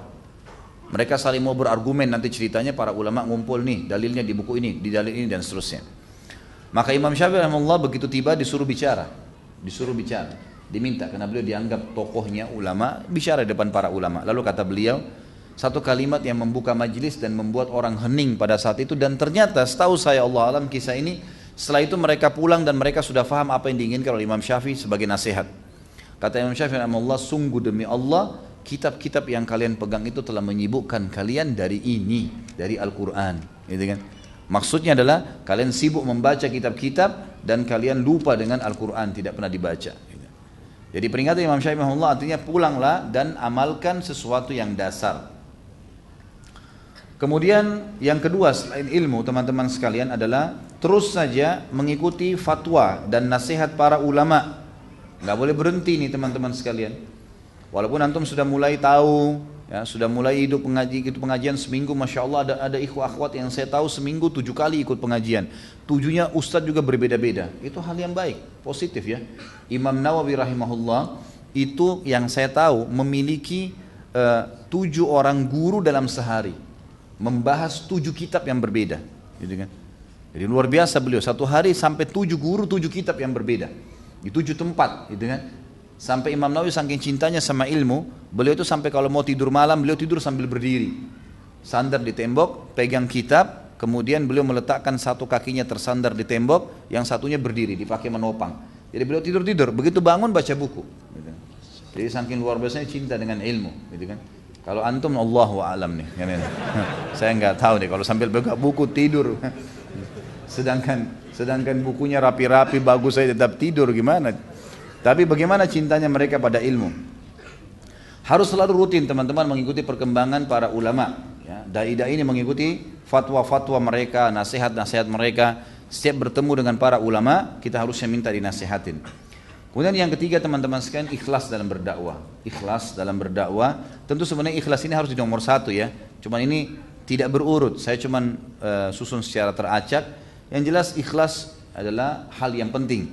Dan ini sudah pernah saya jelaskan contoh misalnya, sesuatu yang ikhlas karena Allah pasti akan kekal. Pasti akan kekal. Ingat kisah Imam Malik rahimahullah. Imam Malik rahimahullah pada saat beliau menulis kitab Muwatta dan mau membukukannya, Allahu alam yang saya tahu itu pada saat itu murid-murid datang mengatakan, wahai imam, sekarang semua ulama-ulama yang selevel dengan anda lagi nyusun buku dan sengaja menamakan Muwatta seperti buku anda. Karena ini dianggap Imam Malik kayak contoh. Kalau apa yang Imam Malik lakukan, yang lain juga lakukan, berarti mereka tenar seperti Imam Malik. Seperti itulah. Jadi dianggap saingan, gitu kan?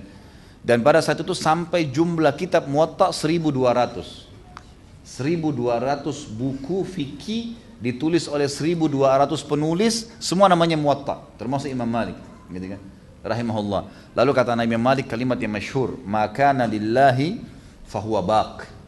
Semua yang dilakukan karena Allah, dialah yang akan kekal. Ternyata betul, waktu suku Tatar, Mongolia masuk ke Baghdad dan menghancurkan Baghdad, waktu itu semua buku-buku tulisan para ulama diceburin ya di sungai-sungai, gitu kan. Kemudian banyak muslimin yang dibunuh, dibantai pada saat itu.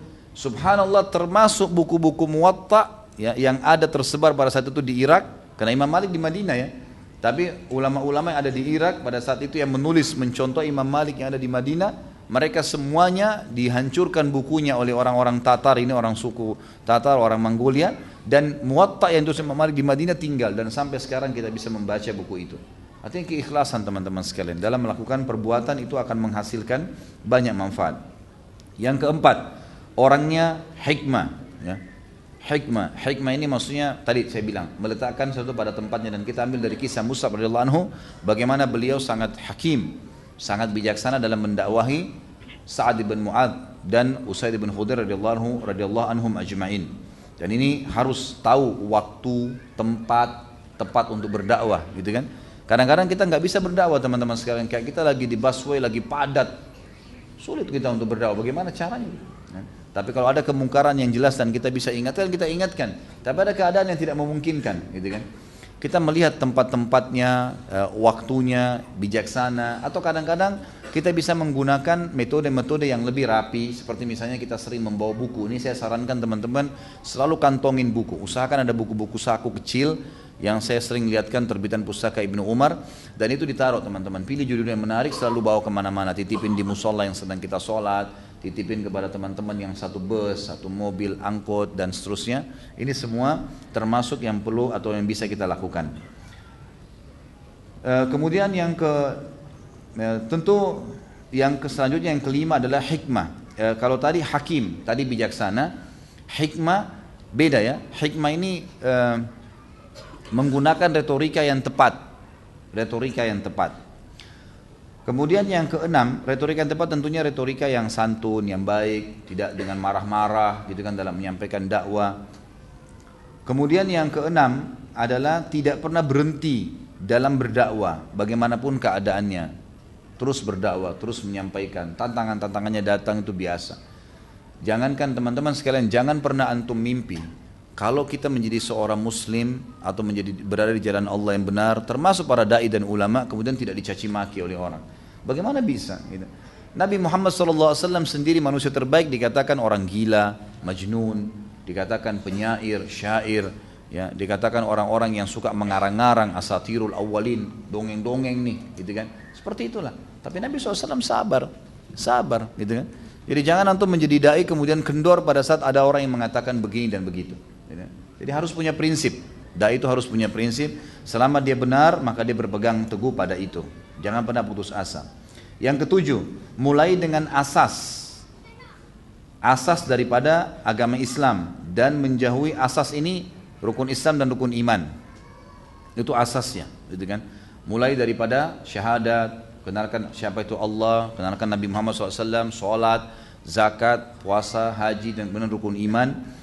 Kemudian menjauhi ribut dan pertengkaran dengan orang dai-dai yang lain, ya.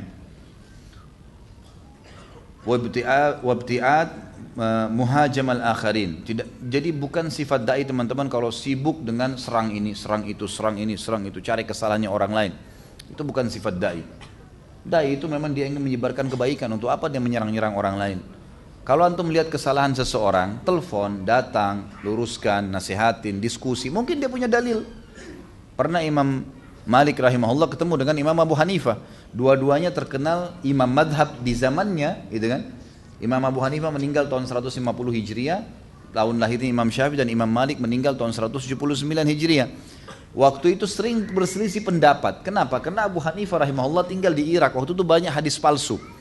Maka beliau hati-hati sekali dalam mengambil hadis. Makanya mazhab Imam Abu Hanifah itu banyak menggunakan nalar. Dari satu dalil dirincikan banyak, gitu kan. Ada dalilnya tapi kebanyakan dinalarkan. Imam Malik rahimahullah tidak berbeda. Itu Imam Abu Hanifah. Imam Malik berbeda. Imam Malik karena tinggal di Madinah, jadi beliau banyak berpegang pada hadis. Bahkan dalam buku fikihnya beliau, fikih Malikiyah, itu beliau menyebutkan takarannya ahli Madinah, penduduk Madinah itu adalah bagian daripada hukum.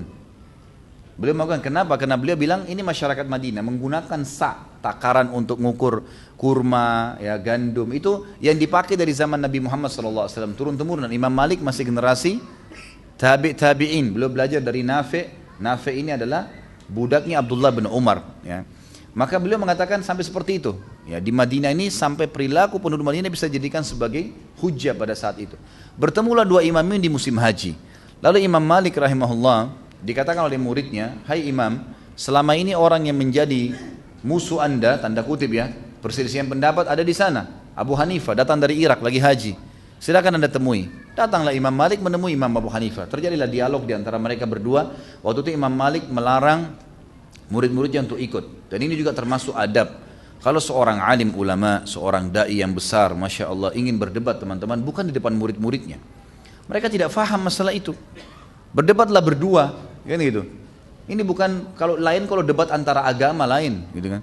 Ini berdebat antara sebuah pendapat, sebuah dalil, berdebatlah yang masuk di akal berdua, masing-masing datangkan argumentasi dalilnya, maka itu jelas. Ini yang penting. Imam Malik lakukan itu sampai selesai. Kemudian Imam Malik berdiri, salaman sama Abu Hanifah, berpelukan, lalu kemudian berdiri. Lalu murid-muridnya heran mengatakan, "Wahai Imam, Anda berpelukan dengan orang ini?" Kata Imam Malik, "Iya. Allah telah mempertemukan kepada saya seseorang yang kalau dia ingin membuat tiang-tiang masjid haram ini bicara, maka bisa berbicara." Maksudnya saking luar biasa kuatnya argumentasinya Imam Abu Hanifah rahimahumullah. Yang jelas seperti itulah caranya, adabnya, gitu kan. Jadi tidak boleh kita keliru dalam masalah-masalah seperti ini. Harus menghormati pendapat orang lain, teman-teman. Jangan menyerang kerjaannya. Jadi sini mulai dengan asas, jangan menyerang orang lain selama itu ada dalil, ya. Kemudian mulailah meluruskan yang mungkar itu yang kelihatan. Jangan memukul rata. Nah, itu. Tetangga kita misalnya, kita lihat teman-teman sekalian, dia tidak sholat. Maka berarti yang sedang mungkar adalah tidak sholatnya. Itu yang kita sorotin, gitu kan? Yang kelihatan depan mata. Tidak perlu kita mencari tahu kesalahan dia, ini pendapatannya apa ya? Mungkin dia di rumahnya makan haram atau tidak ya? Dia pakai ini dan seterusnya. Ini nggak perlu dikobok-kobok begitu, kecuali yang kelihatan depan mata, gitu kan? Ini penting sekali karena banyak orang seperti itu, sibuk memukul rata semuanya harus sama. Satu salah semua ini, sesat semuanya, ini kan? Ini pemahaman yang mesti Allahu a'lam diluruskan. Kemudian ini tadi yang ketujuh ya, mulai dari asas, kemudian jangan menyerang orang lain kalau ada dalil, dan mulailah mengingkar mungkar sesuatu yang kelihatan depan mata. Yang kedelapan, menghormati pendapat orang lain. Menghormati pendapat orang lain. Ini penting, selama ada dalil tentunya. Tadi jangan menyerang, itu sendiri. Ini sekarang menghormati pendapat. Kalau disampaikan kepada kita pendapat, maka dan dia punya dalil, terimalah saudaraku, gitu ya. Terimalah. Ya. Kemudian yang kesembilan, mengembangkan retorika dalam berdakwah. Retorika ya. Retorika ini saya sarankan teman-teman yang mau terjun dalam dakwah dan ini mendapatkan pahala yang besar, jangan pernah berhenti untuk mempelajari retorika para ulama-ulama besar, gitu kan? Para dai-dai yang telah mendahului kita. Dengar ceramah mereka, lihat retorika penyampaiannya, itu semua adalah hal yang sangat baik, ya. Kemudian kita sekarang kembangkan, misal tadinya zaman dulu tidak ada komputer, tidak ada sesuatu yang bisa kita tulis, sekarang bisa kita tulis, disebarin selebaran gitu kan. Saya pernah temukan ada di berita dari salah seorang ikhwan yang saya bisa percaya, di sebuah pantai, dia bilang, di kampung saya Ustaz, saya di pinggir pantai di musim liburan, itu banyak selebaran yang tersebar, seperti selebaran, dan itu ternyata isinya adalah dakwah kristenisasi, gitu kan. Dan ini ya tersebar, itu cuma ditaruh di pinggir pantai, dibiarin tersebar. Orang-orang pada pegang, orang yang tidak mengerti banyak, orang muslim semua di situ. Pada baca akhirnya, gitu kan. Ternyata isinya itu adalah masalah kristenisasi. Sampai begitu mereka menggunakan retorika untuk menyebarkan agama mereka yang salah. Bagaimana antum tidak menyebarkan agama antum, gitu kan? Ini juga mestinya kita tahu, kita harus bisa menggunakan retorika-retorika yang baik yang kira-kira bisa menyebar. Kayak sekarang misalnya ceramah-ceramah kita ini, alhamdulillah, ingat, selama tidak komersial silahkan, antum kembangin, sebarkan, bisa di-download, sebarkan, silahkan, tidak ada masalah. Itu satu hal, tapi komersial saya harap jangan, gitu kan? Karena ini memang ini tujuannya untuk disebarkan. Kemudian yang ke-10 teman-teman sekalian adalah mengambil pelajaran dari dai-dai yang senior. Ya. Jadi tadi mengembangkan retorika, kemudian yang ke-10 mengambil pelajaran dari dai-dai senior yang sudah punya pengalaman. Terutama kalau kita ingin masuk ke sebuah lokasi baru, seperti misalnya saya ingin ceramah di Irian, jangan terjun bebas gitu kan. Tapi kita coba cari tahu siapa nih dai yang pernah ke sana, atau kita baca informasi tentang tempat-tempatnya gitu kan. Saya waktu pertama datang ke Irian, masuk ke pedalaman, saya nggak ngerti apapun waktu itu. Tapi akhirnya yang saya lakukan adalah coba saya pelajari tentang kondisi kampung-kampung yang ada di sana, berapa komunitas muslim, dan begitu tiba di satu kampung saya paling pertama nanya, mana masjid? Ada masjid nggak? Ada. Saya pamit sama marbotnya, bisa saya nginap di masjid? Bisa. Baik, silakan. Akhirnya mulailah saya mengembangkan dakwah di situ dengan cara saya mendatangi masjid itu sendiri. Kemudian yang ke-11 teman-teman sekalian, kita harus ya, zuhud ini membatasi diri dari apa yang dimiliki oleh orang. Jadi dai itu sulit untuk sukses kalau dia selalu targetnya untuk mendapatkan keuntungan duniawi dari ceramahnya, gitu kan? Kalau sesuatu yang memang didiskusikan, dibicarakan atau memang dia diberikan itu lain. Tetapi kalau dia tentukan tarif misalnya, ini nggak boleh. Ini akan mengganggu keikhlasan dalam berdakwah. Sebagaimana sabda Nabi SAW untuk menarik hati orang, uzhud fid dunya yuhibbukallah wazhud fi ma bi aidin nas yuhibbukan nas. Ya. Cobalah kamu zuhud di dunia, artinya kamu batasi kecuali hal-hal yang penting saja di dunia, maka Allah akan mencintaimu. Dan zuhudlah terhadap apa yang di tangan orang, batasi, jangan sampai mengemis dengan mereka, maka manusia akan mencintaimu. Yang ke-12, karam. Karam ini dermawan, suka memberi. Ya, katakan sekarang kesannya banyak dai-dai mereka malah yang suka mengambil. Jadi cobalah dai ini menjadi contoh mereka, harusnya mereka memberi. Ya, memberikan hadiah, mentraktir makan, mengasih apa gitu kan. Jadi memang mereka yang memberi. Ibnu Abbas radhiyallahu anhu dalam sebuah kisah riwayat Bukhari disebutkan, beliau pernah jalan kemudian dicaci maki oleh seseorang tanpa sebab. Tiba-tiba dicaci maki, kamu begini, kamu mengaku seorang ulama, kamu mengaku, dicaci maki macam-macam. Ibnu Abbas diam, nggak ngomong. Setelah selesai orang itu ngomong semua caci makinya sudah habis, gitu kan? Maka kata beliau kepada ada seperti muridnya yang selalu ikutin sama dia, namanya disilakan dengan Gulam zaman dulu. Dia bilang, hai Gulam, tanyakan kepada orang yang ini, yang tadi caci maki dia, tanyakan, ada hajat nggak dia? Ada hajat apa saja penuhi, kasih dia. Dan kasihkan jubah saya, dia lepas jubahnya, kasihkan jubah ini buat dia. Sampai orang itu yang jadi malu gitu. Bagaimana dai memiliki akhlak yang mulia seperti ini. Jadi jangan terbawa emosi, kalau orang bodoh, caci maki, biarin aja dia ngomong gitu kan. Tidak usah ikut-ikutan. Kemudian yang ke-13 adalah selalu menjaga penampilan yang rapi, bau badan yang wangi. Sunnah Nabi SAW. Memotong kumis, memakai pakaian yang bersih. Nabi SAW suka dengan itu, pakai wangi-wangian gitu kan. Jangan sampai dai-nya ngomong, kemudian orang semua pingsan karena bau mulutnya gitu kan. Ya. Atau mungkin bau badannya begitu orang mendekat, ini semua ngaco gitu, nggak bisa. Nah ini nanti orang jadi menjauh. Tapi dai itu selalu memang mengikuti sunnah Nabi SAW. Orang kalau mendekat orang senang, ya minimal dengan performan yang sudah saya sebutkan tadi. Kemudian yang ke-14 adalah merendah, tawadhu, ya, merendah dan memiliki akhlak Nabi Muhammad SAW. Karena dia adalah penerusnya Nabi SAW. Harusnya begitu, ya. Dia mempelajari tentang sirah Nabi dan dia mengikuti retorika dakwah Nabi SAW dalam bersabar, dalam cobaan, gitu kan. Kemudian bersyukur dalam nikmat, bagaimana beliau merangkul orang-orang, gitu kan. Sebab pernah dalam sebuah riwayat Bukhari dijelaskan ada satu orang Badui datang, lalu di hadapan Nabi Muhammad SAW dan di hadapan para sahabatnya orang ini mengatakan, hai Muhammad, berikan saya apa yang kau milikin. Kasar sekali. Para sahabat begitu lihat caranya minta gini, nih kurang ajar benar orang ini, gitu kan. Tapi Nabi SAW tersenyum, lalu memberikan ke dia, memberikan ke orang itu. Diberikan di hadapan para sahabat. Sahabat semua diam karena Nabi SAW melakukan itu. Ternyata orang ini mengatakan, ini belum seberapa. Sudah dikasih, terus dia bilang ini belum seberapa. Bayangkan bagaimana memancing emosi gitu kan. Lalu kata Nabi SAW, baiklah, kalau begitu kamu ikut ke rumah saya akan tambahkan untukmu. Ikutlah orang ini. Berdua dengan Nabi SAW ke rumah. Lalu kata Nabi SAW, ini saya kasih lagi, cukupkah? Yang kedua kali dia mengatakan, belum hai Muhammad. Masih minta lagi. Lalu Nabi SAW keluarkan lagi, diberikan lagi. Kemudian sampai yang ketiga dikasih, lalu dia mengatakan cukuplah.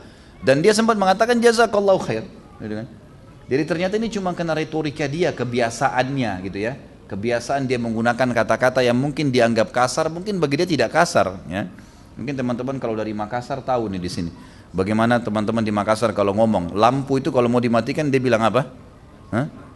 Bunuh lampu. Itu udah biasa. Jadi antum jangan kaget kalau ke Makassar dengar orang matikan lampu itu bunuh lampunya. Lampu aja dibunuh gitu kan. Tapi sudah begitu retorika. Dan itu bukan niat kasar ya. Bukan niat kasar. Memang sudah begitu bahasanya. Kan sudah begitu. Mungkin kita berteman sama teman-teman nelayan biasa teriak-teriak panggil temannya. Itu suaranya tinggi. Memang sudah biasa begitu. Nabi SAW ketemu sama Baduin. Lalu ternyata dia setelah dikasih apa yang dia mau. Dia memang punya target. Belum capai. Dia bilang belum ya Rasulullah. Waktu dikasih sempurna dia mengatakan jazakallah khair. Kata Nabi SAW, kalimat yang kau ucapkan ini mulia. Ini yang kau ucapkan baik, tepat gitu kan. Ketahuilah, tadi waktu kamu datang, kamu menggunakan retorika yang kurang tepat, kurang baik. Dan di diri sahabat-sahabatku ada masalah. Mereka membencimu dengan perkataan tadi. Maka kamu mau nggak? Kalau kamu pulang, kamu sekarang keluar sama saya ke depan, lalu kamu mengucapkan kalimat yang sama yang kamu ucapkan tadi, jazakallah khair. Dia mengatakan tentu, saya akan ucapkan. Baik, keluarlah Nabi SAW, lalu Nabi SAW langsung mengkelirkan masalah pada saat itu. Dan ini penting teman-teman sekalian, ada masalah kelirkan. Jangan ditunda, jangan dinginapkan. Menginapkan masalah ini akan membuka pintu-pintu syaitan. Gitu kan? Maka yang terjadi adalah Nabi SAW mengatakan, tadi waktu saudara kita ini datang, dia mengucapkan kalimat yang sudah kalian dengar. Dan saya yakin ada yang mengganja dalam hati kalian. Ketahuilah, saudara kita ini memang punya hajat dan sudah ya saya penuhi hajatnya. Bukankah begitu hai saudaraku? Maka dia mengatakan iya. Semoga Allah membalas anda dengan kebaikan wahai Rasulullah. Gitu kan? Lalu kata Nabi SAW, bukankah kalian sudah dengar? Maka mulai sekarang jangan sampai kalian salah faham dengan saudara kalian ini. Jadi begitulah cara Nabi SAW meluruskan kesalahan-kesalahan dari akhlak. Yang ke-15 tasamuh. Tasamuh itu memaafkan. Toleransi dalam hal yang boleh ditoleransi ya. Kemudian yang ke-16, ini tentu butuh dirinya satu-satu tapi karena waktu ya jadi saya batasi. Yang ke-16 adalah punya tekad dan prinsip yang kuat pada kebenaran.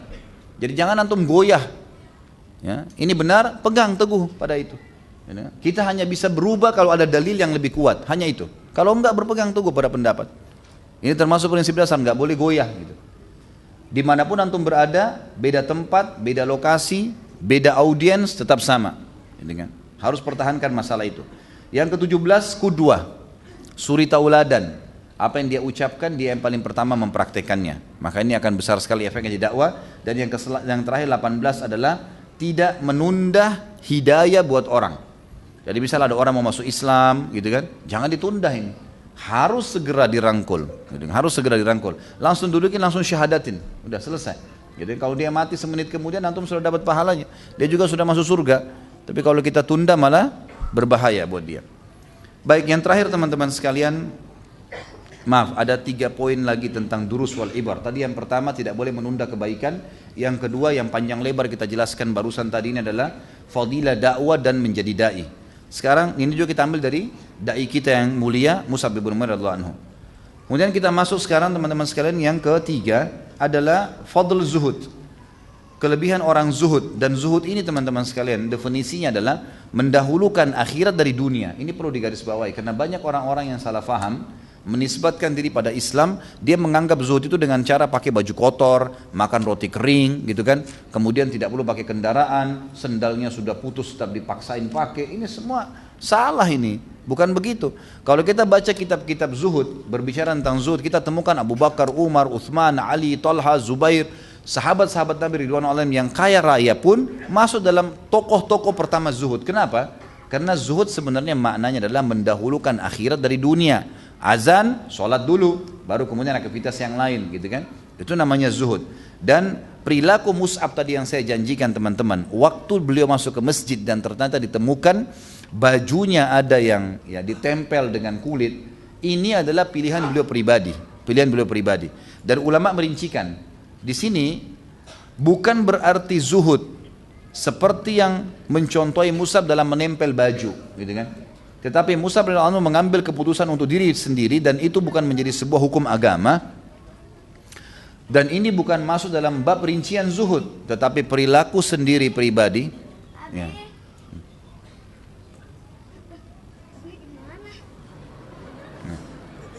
Perilaku sendirian, ya, perilaku Mus'ab radhiyallahu anhu sendiri yang memilih masalah itu.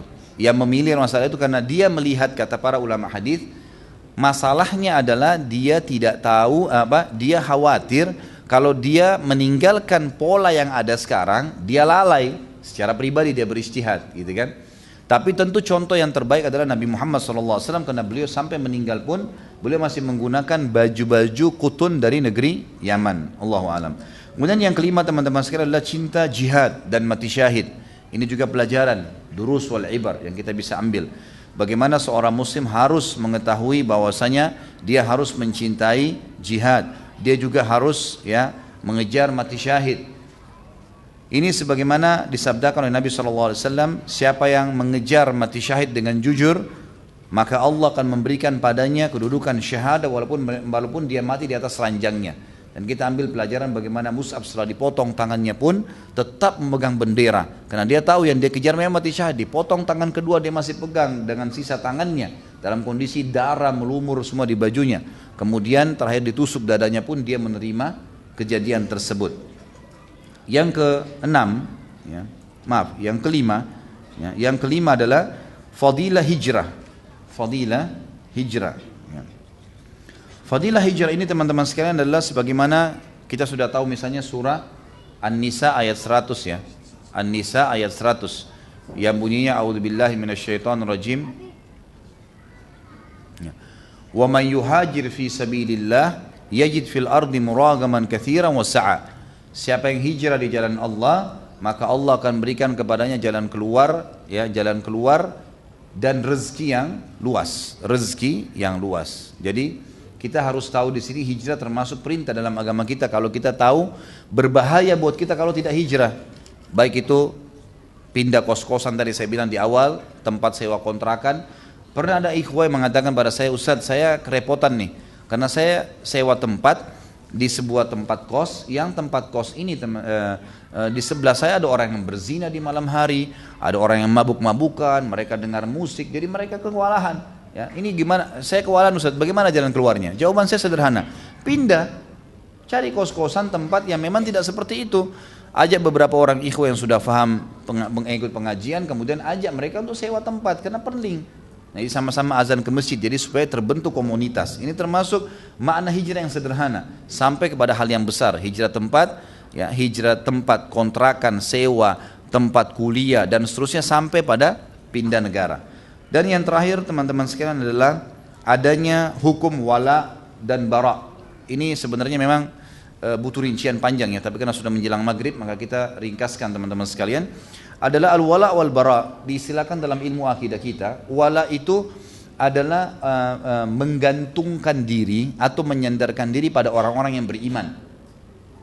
Menjadikan mereka sebagai sahabat, tempat untuk meminta pertolongan, bantuan dan seterusnya. Bara adalah berlepas diri dari orang-orang yang kafir dan orang-orang munafik, berlepas diri. Dan ini perlu kita garis bawahi teman-teman sekalian. Kalau dalam Islam, persaudaraan dalam Islam lebih tinggi daripada persaudaraan sekandung. Kalau persaudaraan sekandung itu dalam keadaan kufur. Kalau dalam keadaan beriman berarti dia mendapatkan fadilah, karena ada hubungan rahim dan ada hubungan persaudaraan Islam. Tapi kalau ada saudara kita non muslim ya dipertemukan dengan saudara muslim seiman, maka yang lebih tinggi derajatnya saudara muslim seiman. Buktinya teman-teman sekalian, kalau ada anak-anak dalam keadaan kafir, maka kalau dia meninggal dalam keadaan kafir atau ayahnya meninggal dalam keadaan beriman dan dia kafir, si anak ini tidak ada warisan di antara mereka. Gitu kan? Jadi ini memang bukti nyata dan ini disebutkan oleh penulis buku dan juga disebutkan ini di halaman 82 ya tentang masalah itu. Saya akan hubungkan dengan bahasan kita dalam kisah tokoh kita Mus'ab radhiyallahu anhu, bahwasanya satu waktu di salah satu peperangan adiknya yang bernama Abdul Aziz ibn Umair. Ini salah satu adik kandungnya dia dan sangat disayang oleh Mus'ab waktu masih di Mekah. Dan hampir sama dengan Mus'ab, dimanjakan oleh ibunya. Ternyata dalam peperangan melawan kaum muslimin, dia ikut dan ditawan. Lalu pada saat tertawan, teman-teman sekalian, tertahan, maka Mus'ab sempat berkata kepada sahabat yang menawan adiknya sendiri. Apa yang dia katakan?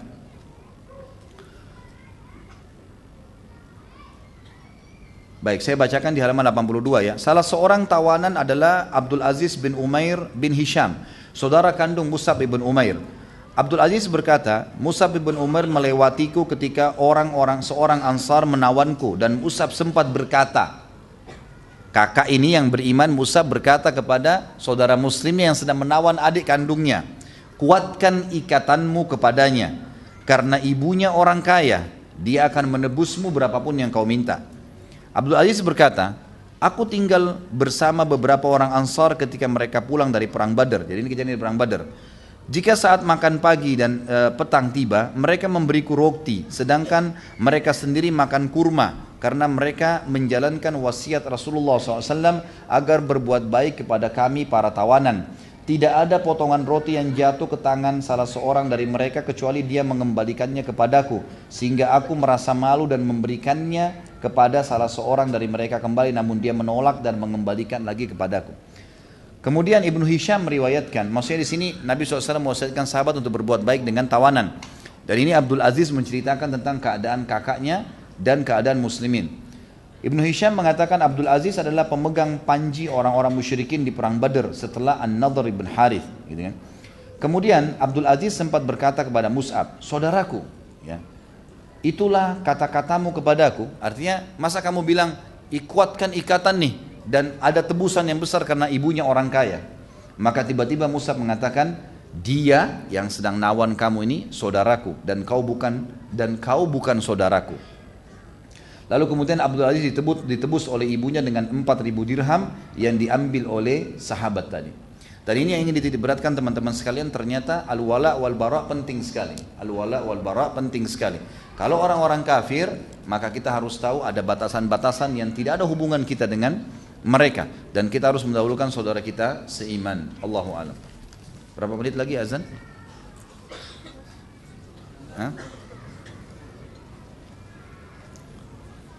Baik, saya bacakan pertanyaan. Mengapa, pertama, manusia hidup di dunia hanya sesaat? Mengapa hukuman Allah di akhirat kekal?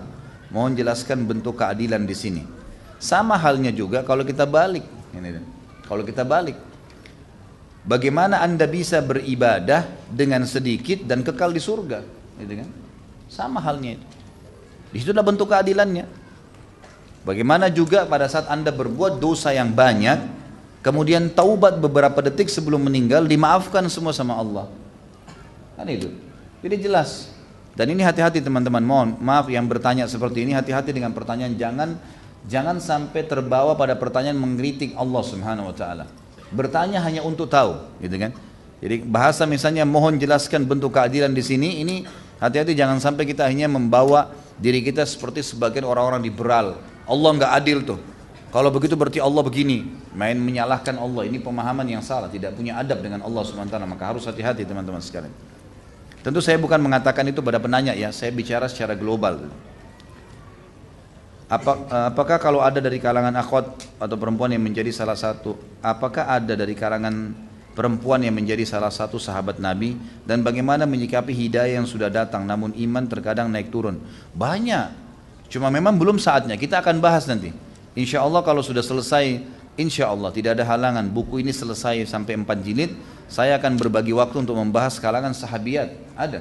Dan bagi teman-teman yang mengikuti materi bedah buku di Tebet, itu kalau tidak salah hari Selasa atau hari Rabu keempat ya, itu saya membahas mahkota pengantin, dan di situ saya bahas tentang beberapa istri Nabi SAW, dan di sirah juga ada saya sebutkan. Akan ada saatnya nanti kita akan bahas. Jadi ada di antara sahabiat. Bagaimana menyikapi hidayah yang sudah datang, rangkul segera bentuk komunitas dan amalkan. Itu sederhananya, supaya bisa bertahan. Saya adalah seorang akhwat, bolehkah saya beribadah karena saya ingin bertemu dengan Rasulullah SAW nanti di surga, karena saya ingin menyaksikan kemuliaan akhlak dan ketampanan baginda Nabi SAW? Tentu saja boleh, gitu kan? Karena Nabi SAW menyebutkan, misal contoh, ana wa kafilul yatim kahataini fil jannah. Saya dengan sponsor anak yatim seperti ini di surga, kan gitu. Berarti ada kebersamaan dengan Nabi SAW, dan ini berlaku bagi laki-laki dan perempuan. Hadis yang lain, riwayat Baihaqi dengan sanad hasan, saya pemimpin, kata Nabi SAW, di sebuah kem istana surga, di tempat rendah surga bagi orang-orang laki-laki atau perempuan yang meninggalkan perdebatan walaupun mereka dalam keadaan benar. Sudah pernah saya ajarkan nih. Jadi kalau benar, kita sampaikan argumennya. Tapi kalau kita lihat orang ini salah tetap ngotot, jangan dilayanin udah. Kita dapat istana di surga. Nabi SAW pemimpin di kem itu. Artinya Nabi SAW punya istana banyak. Di antaranya di situ kita akan sering bertemu dengan Nabi SAW. Dan saya pemimpin di tengah-tengah istana, kem di tengah-tengah istana surga bagi orang yang meninggalkan dusta walaupun bercanda. Dan saya pemimpin di kem istana di tertinggi surga bagi orang yang memiliki akhlak yang mulia. Tentu saja bisa. Dan memang kita akan bertemu dengan baginda Nabi SAW. Jadi bukan cuma Anda, kita semua merindukan beliau SAW. Apakah di zaman Rasulullah SAW ada sahabat beliau setelah Rasulullah wafat, ia berpaling menjadi orang yang munafik atau kafir? Ada. Tetapi sahabat-sahabat bukan yang mendampingi Nabi SAW. Tidak pernah disebutkan kalau ada sahabat yang mendampingi Nabi SAW kemudian mereka murtad setelah itu. Mendampingi Nabi ya, bersama dalam peperangan, memang belajar. Tapi ada orang-orang yang datang ucapin syahadat. Ya ini kan juga sahabat ya, karena sahabat definisinya yang melihat Nabi SAW dengan mata kepala, beriman dan meninggal dalam keyakinan tersebut. Ada seperti misalnya orang-orang yang menolak membayar zakat setelah meninggalnya Nabi SAW, dikenal dengan mani'uz zakat, yang diperangi oleh Abu Bakar radhiyallahu anhu. Kemudian ada orang-orang yang mengalihkan, tadinya mengimani risalah Nabi SAW, kemudian mengimani risalahnya Musailam al-Kadzab, hanya karena satu suku saja.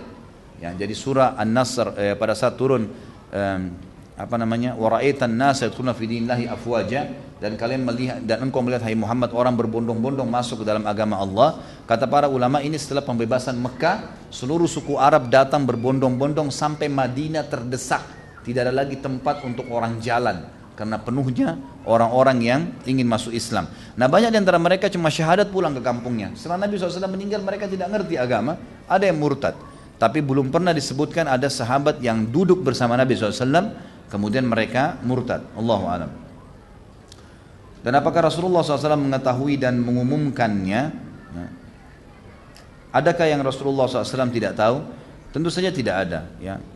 Yang Nabi SAW tahu semua. Kecuali kalau yang anda maksudkan adalah para orang-orang munafik, itu ada.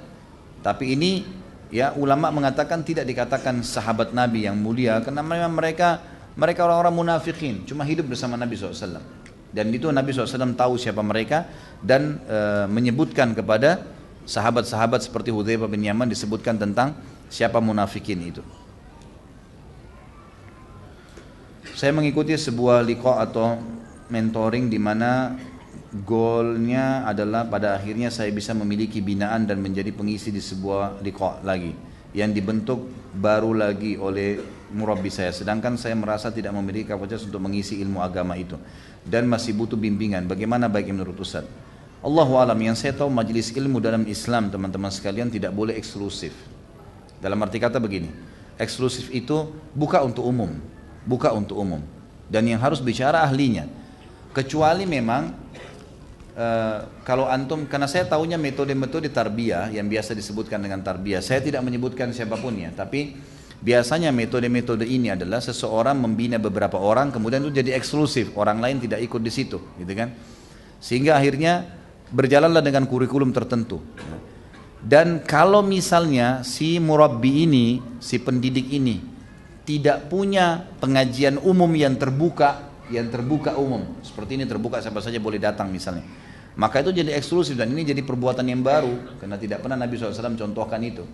Tetapi kalau seandainya dia membuat misalnya di kelas, dia ngajar di kampus, ada murid-muridnya, murid-murid ini memang karena tingkat 3 kuliah, maka anak SD, anak SMP, SMA tidak boleh masuk karena belum levelnya. Itu di kelas ya, karena dia seperti model-model kampus sekarang, maka itu lain. Sementara si pendidik ini punya pengajian umum yang orang boleh hadir semua, itu nggak masalah. Ya, seperti kasus misalnya yang diadakan misalnya orang mengadakan khusus untuk acara keluarga, lalu kemudian orang ikut dalam acara keluarga tersebut. Itu memang diadakan untuk memang membentuk keluarga itu, atau mungkin masyarakat Bogor mengundang khusus atau masyarakat Bandung mengundang khusus. Ya, ini bukan berarti mereka eksklusif, ya, bukan berarti eksklusif, jadi perlu difahamin. Tapi kalau misalnya orang seperti ini dia cuma dididik oleh sedikit orang, kemudian belum mampu punya ilmu kayak tadi dibahasakan, lalu harus menjadi pembina lagi, Allah alam, yang saya tahu lebih baik dihindari. Ya, Allah alam. Apakah setiap muslim wajib berdakwah walaupun masih baru mempelajari sunnah? Karena ada hadis yang mengatakan sampaikan dariku walaupun satu ayat. Dakwah seperti apa yang bisa dilakukan oleh setiap muslim? Sudah saya bahasakan tadi ya. Yang antum kuasai saja. Misal di sub masalah bab solat, antum sudah pelajari bab solat itu. Makanya di dalam web yang kita angkat, yang kami angkat, web saya di www.khalidbasalama.com itu, kita coba bahas per kitab. Kitab Minhajul Muslim, kitab Bulughul Maram, kitab Kabair. Tujuannya untuk antum bisa ikutin tuh, gitu kan? Jadi bisa diikutin. Nah, nanti perbahasan sudah jelas. Oh ya, ini dalilnya. Ya, ini bahasan tentang sholat, ini bahasan tentang puasa. Yang antum kuasain punya dalil, maka sampaikan. Itu saja. Dan jangan bicara yang tidak punya ilmunya. Ustaz, buku kisah Mus'ab bin Umair karangan siapa yang sunnah? Kalau khusus saya tidak tahu ya. Kalau khusus, karena memang selama ini kebanyakan buku-buku induk ya, seperti Syiar Alam Nubala ya. Buku-buku induk yang menceritakan seperti Tahzibut Tahzib yang membicarakan tentang biografi orang-orang saleh di kalangan sahabat dan tabi'in serta tabi'in ini memang bicara secara lengkap mereka semua. Kalau khusus saya belum temukan, tapi tokoh-tokoh tertentu seperti misalnya Abu Bakar, Umar, Uthman, Ali Khulafaur Rasyidin, 10 jami'ul surga ini biasa sudah disebutkan. Kalau Mus'ab saya pribadi belum temukan, mungkin keterbatasan saya gitu kan. Tapi bukan di depan antum, insya Allah ini sudah cukup untuk dibaca. Pada bahasan atau kajian bulan lalu tentang sahabat dari golongan budak. Salim Maula Abi Hudzaifah radhiyallahu anhu dijelaskan Salim menikah dengan sepupu Abu Hudzaifah. Siapakah namanya? Sama sepupu Abu Hudzaifah itu kalau saya tidak salah Zainab.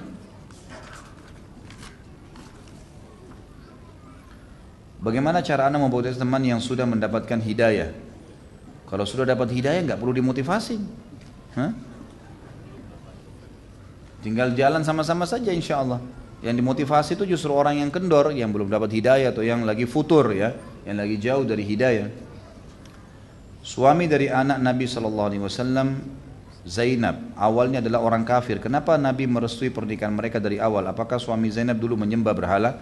Namanya As atau Abul As, terkenal, gitu kan? Jadi menikahnya Zainab radhiyallahu anha dengan suaminya Abul As radhiyallahu anhu, karena dia masuk Islam nanti setelah perang, setelah ditawan oleh kaum muslimin. Itu memang sebelum datangnya wahyu dan sebelum diutusnya Nabi SAW menjadi Nabi.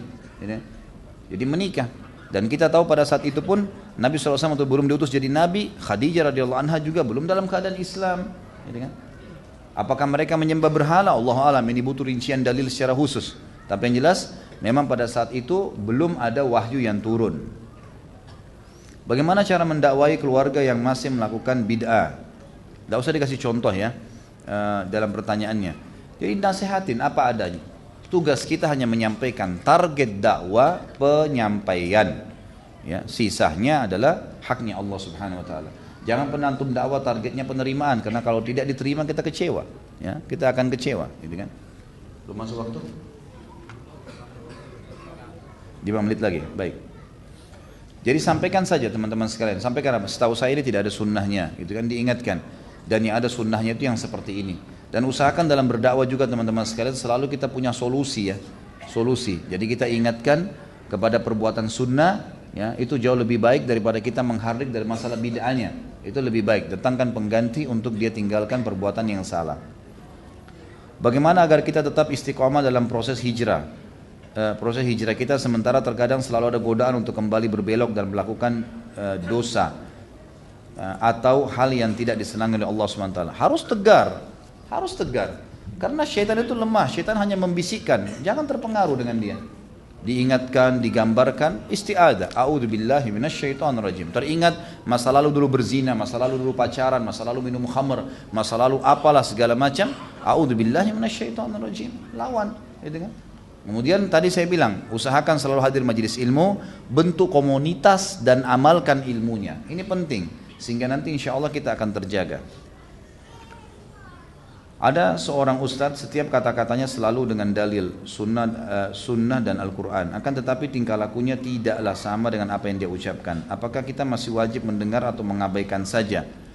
Tentu saja yang kita ambil adalah sesuatu yang kita tahu ada dalilnya, ilmu, gitu kan? Kalau masalah kita tahu dia tidak mengamalkannya, ya Allahu alam, tidak boleh dipukul rata. Mungkin ada sesuatu alasan udur. Kita tidak tahu. Kalau antum merincikan benar-benar dia tidak lakukan padahal dia tahu dalilnya, jangan ambil ilmu dari dia. Orang ini bukan qudwah, bukan suri tauladan. Tapi jangan spontan. Saya pernah gini teman-teman, punya pengalaman pribadi. Saya pernah selesai sholat di Masjid Nabawi. Subhanallah, saya keluar, kemudian saya lihat ada satu orang syekh, tapi saya tidak kenal beliau siapa. Waktu saya masih kuliah di Madinah. Beliau keluar dari Masjid Nabawi dan rupanya beliau butuh kamar kecil. Saya waktu itu mengejar untuk bertanya, pikiran saya adalah sederhana, saya ingin mengejar beliau menggunakan waktu jalan dari pintu masjid ke kamar kecil. Pada saat saya datang, Assalamualaikum Syekh, saya jawab, terus dijawab sama dia, Waalaikumsalam. Terus saya bilang saya mau bertanya, dikasih isyarat. Maksudnya saya belum bisa sekarang, gitu kan. Saya waktu itu sempat sejenak terpukul, kenapa ya ditolak padahal ini pertanyaan agama gitu.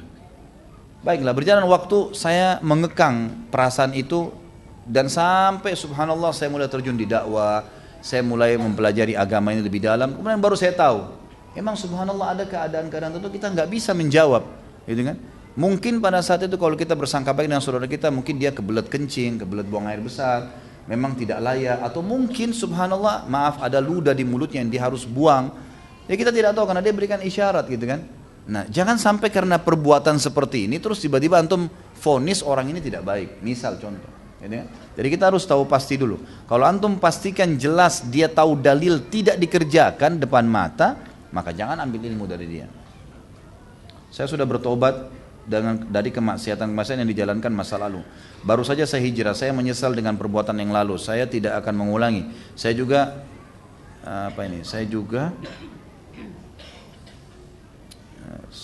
tinggalkan apa sih? Saya coba melakukan amal-amalan belajar ilmu dan memberikan diri kepada Allah. Pertanyaannya, kenapa hati saya belum tenang? Selalu galau dan gelisah, ada saja yang terjadi. Apa masih banyak dosa yang melekat? Bagaimana hati saya bisa mendapatkan ketenangan yang sebenarnya? Iya, kalau galau itu masih ada dosa. Galau itu jawabannya karena masih ada dosa. Jadi antum berbanyak istighfar, lebih ikhlaskan lagi, gitu kan? Salah satu, ini sebagian ulama mengatakannya dalam masalah tazkiyatun nafs, salah satu yang bisa dikatakan dosa itu masih ada kalau seseorang masih terbayang-bayang. Berarti dia masih punya bekas, gitu. Maka coba beristighfar kepada Allah SWT, murnikan niat. Karena kalau kita betul-betul sudah taubat nasuha dan Allah bersihkan, maka insya Allah kita berusaha ingat pun tidak teringat dosa itu. Allahu a'lam. Baik, pertanyaan terakhir di sini. Bagaimana cara mendidik anak supaya rajin sholat? Karena selama ini jika disuruh sholat susah sekali, gitu. Ya tentu saja kita berusaha menyampaikan, menasihatin, membuat mereka cinta, memberikan contoh di depan mata mereka. Mulailah dengan kalau sholat ajak anak-anak, mulailah dengan menyebutkan fadilah-fadilahnya, dan kemudian berikan hadiah-hadiah berhubungan dengan masalah sholat itu. Mungkin begitu, Allahu a'lam. Mudah-mudahan apa yang kita bahas hari ini bermanfaat dan semoga Allah SWT memberkahi majelis kita dan juga menjadikan ini tambahan amal buat kita di hari kiamat nanti. Sebentar. Dan kita berdoa kepada Allah SWT semoga seluruh muslimin di Palestina, di Syria, di Yaman, di Irak, di Myanmar, dimanapun mereka berada, Allah berikan kemenangan, ikhlaskan niat mereka, Allah menangkan mereka dari musuh-musuh mereka, dan Allah juga partisipasikan kita bersama mereka di pahala baik dengan doa dan harta juga dengan jiwa kita. Dan semoga Allah dengan kemahamurahannya menyatukan kita semua di surga firdausnya tanpa hisab, semana ia satukan kita di majlis ilmu yang mulia ini. Kalau benar dari Allah, kalau rasa dari saya mohon dimaafkan. Subhanakallahumma wa bihamdika asyhadu an la ilaha illallah astaghfirullah wa atubu ilaih. Wassalamualaikum warahmatullahi wabarakatuh.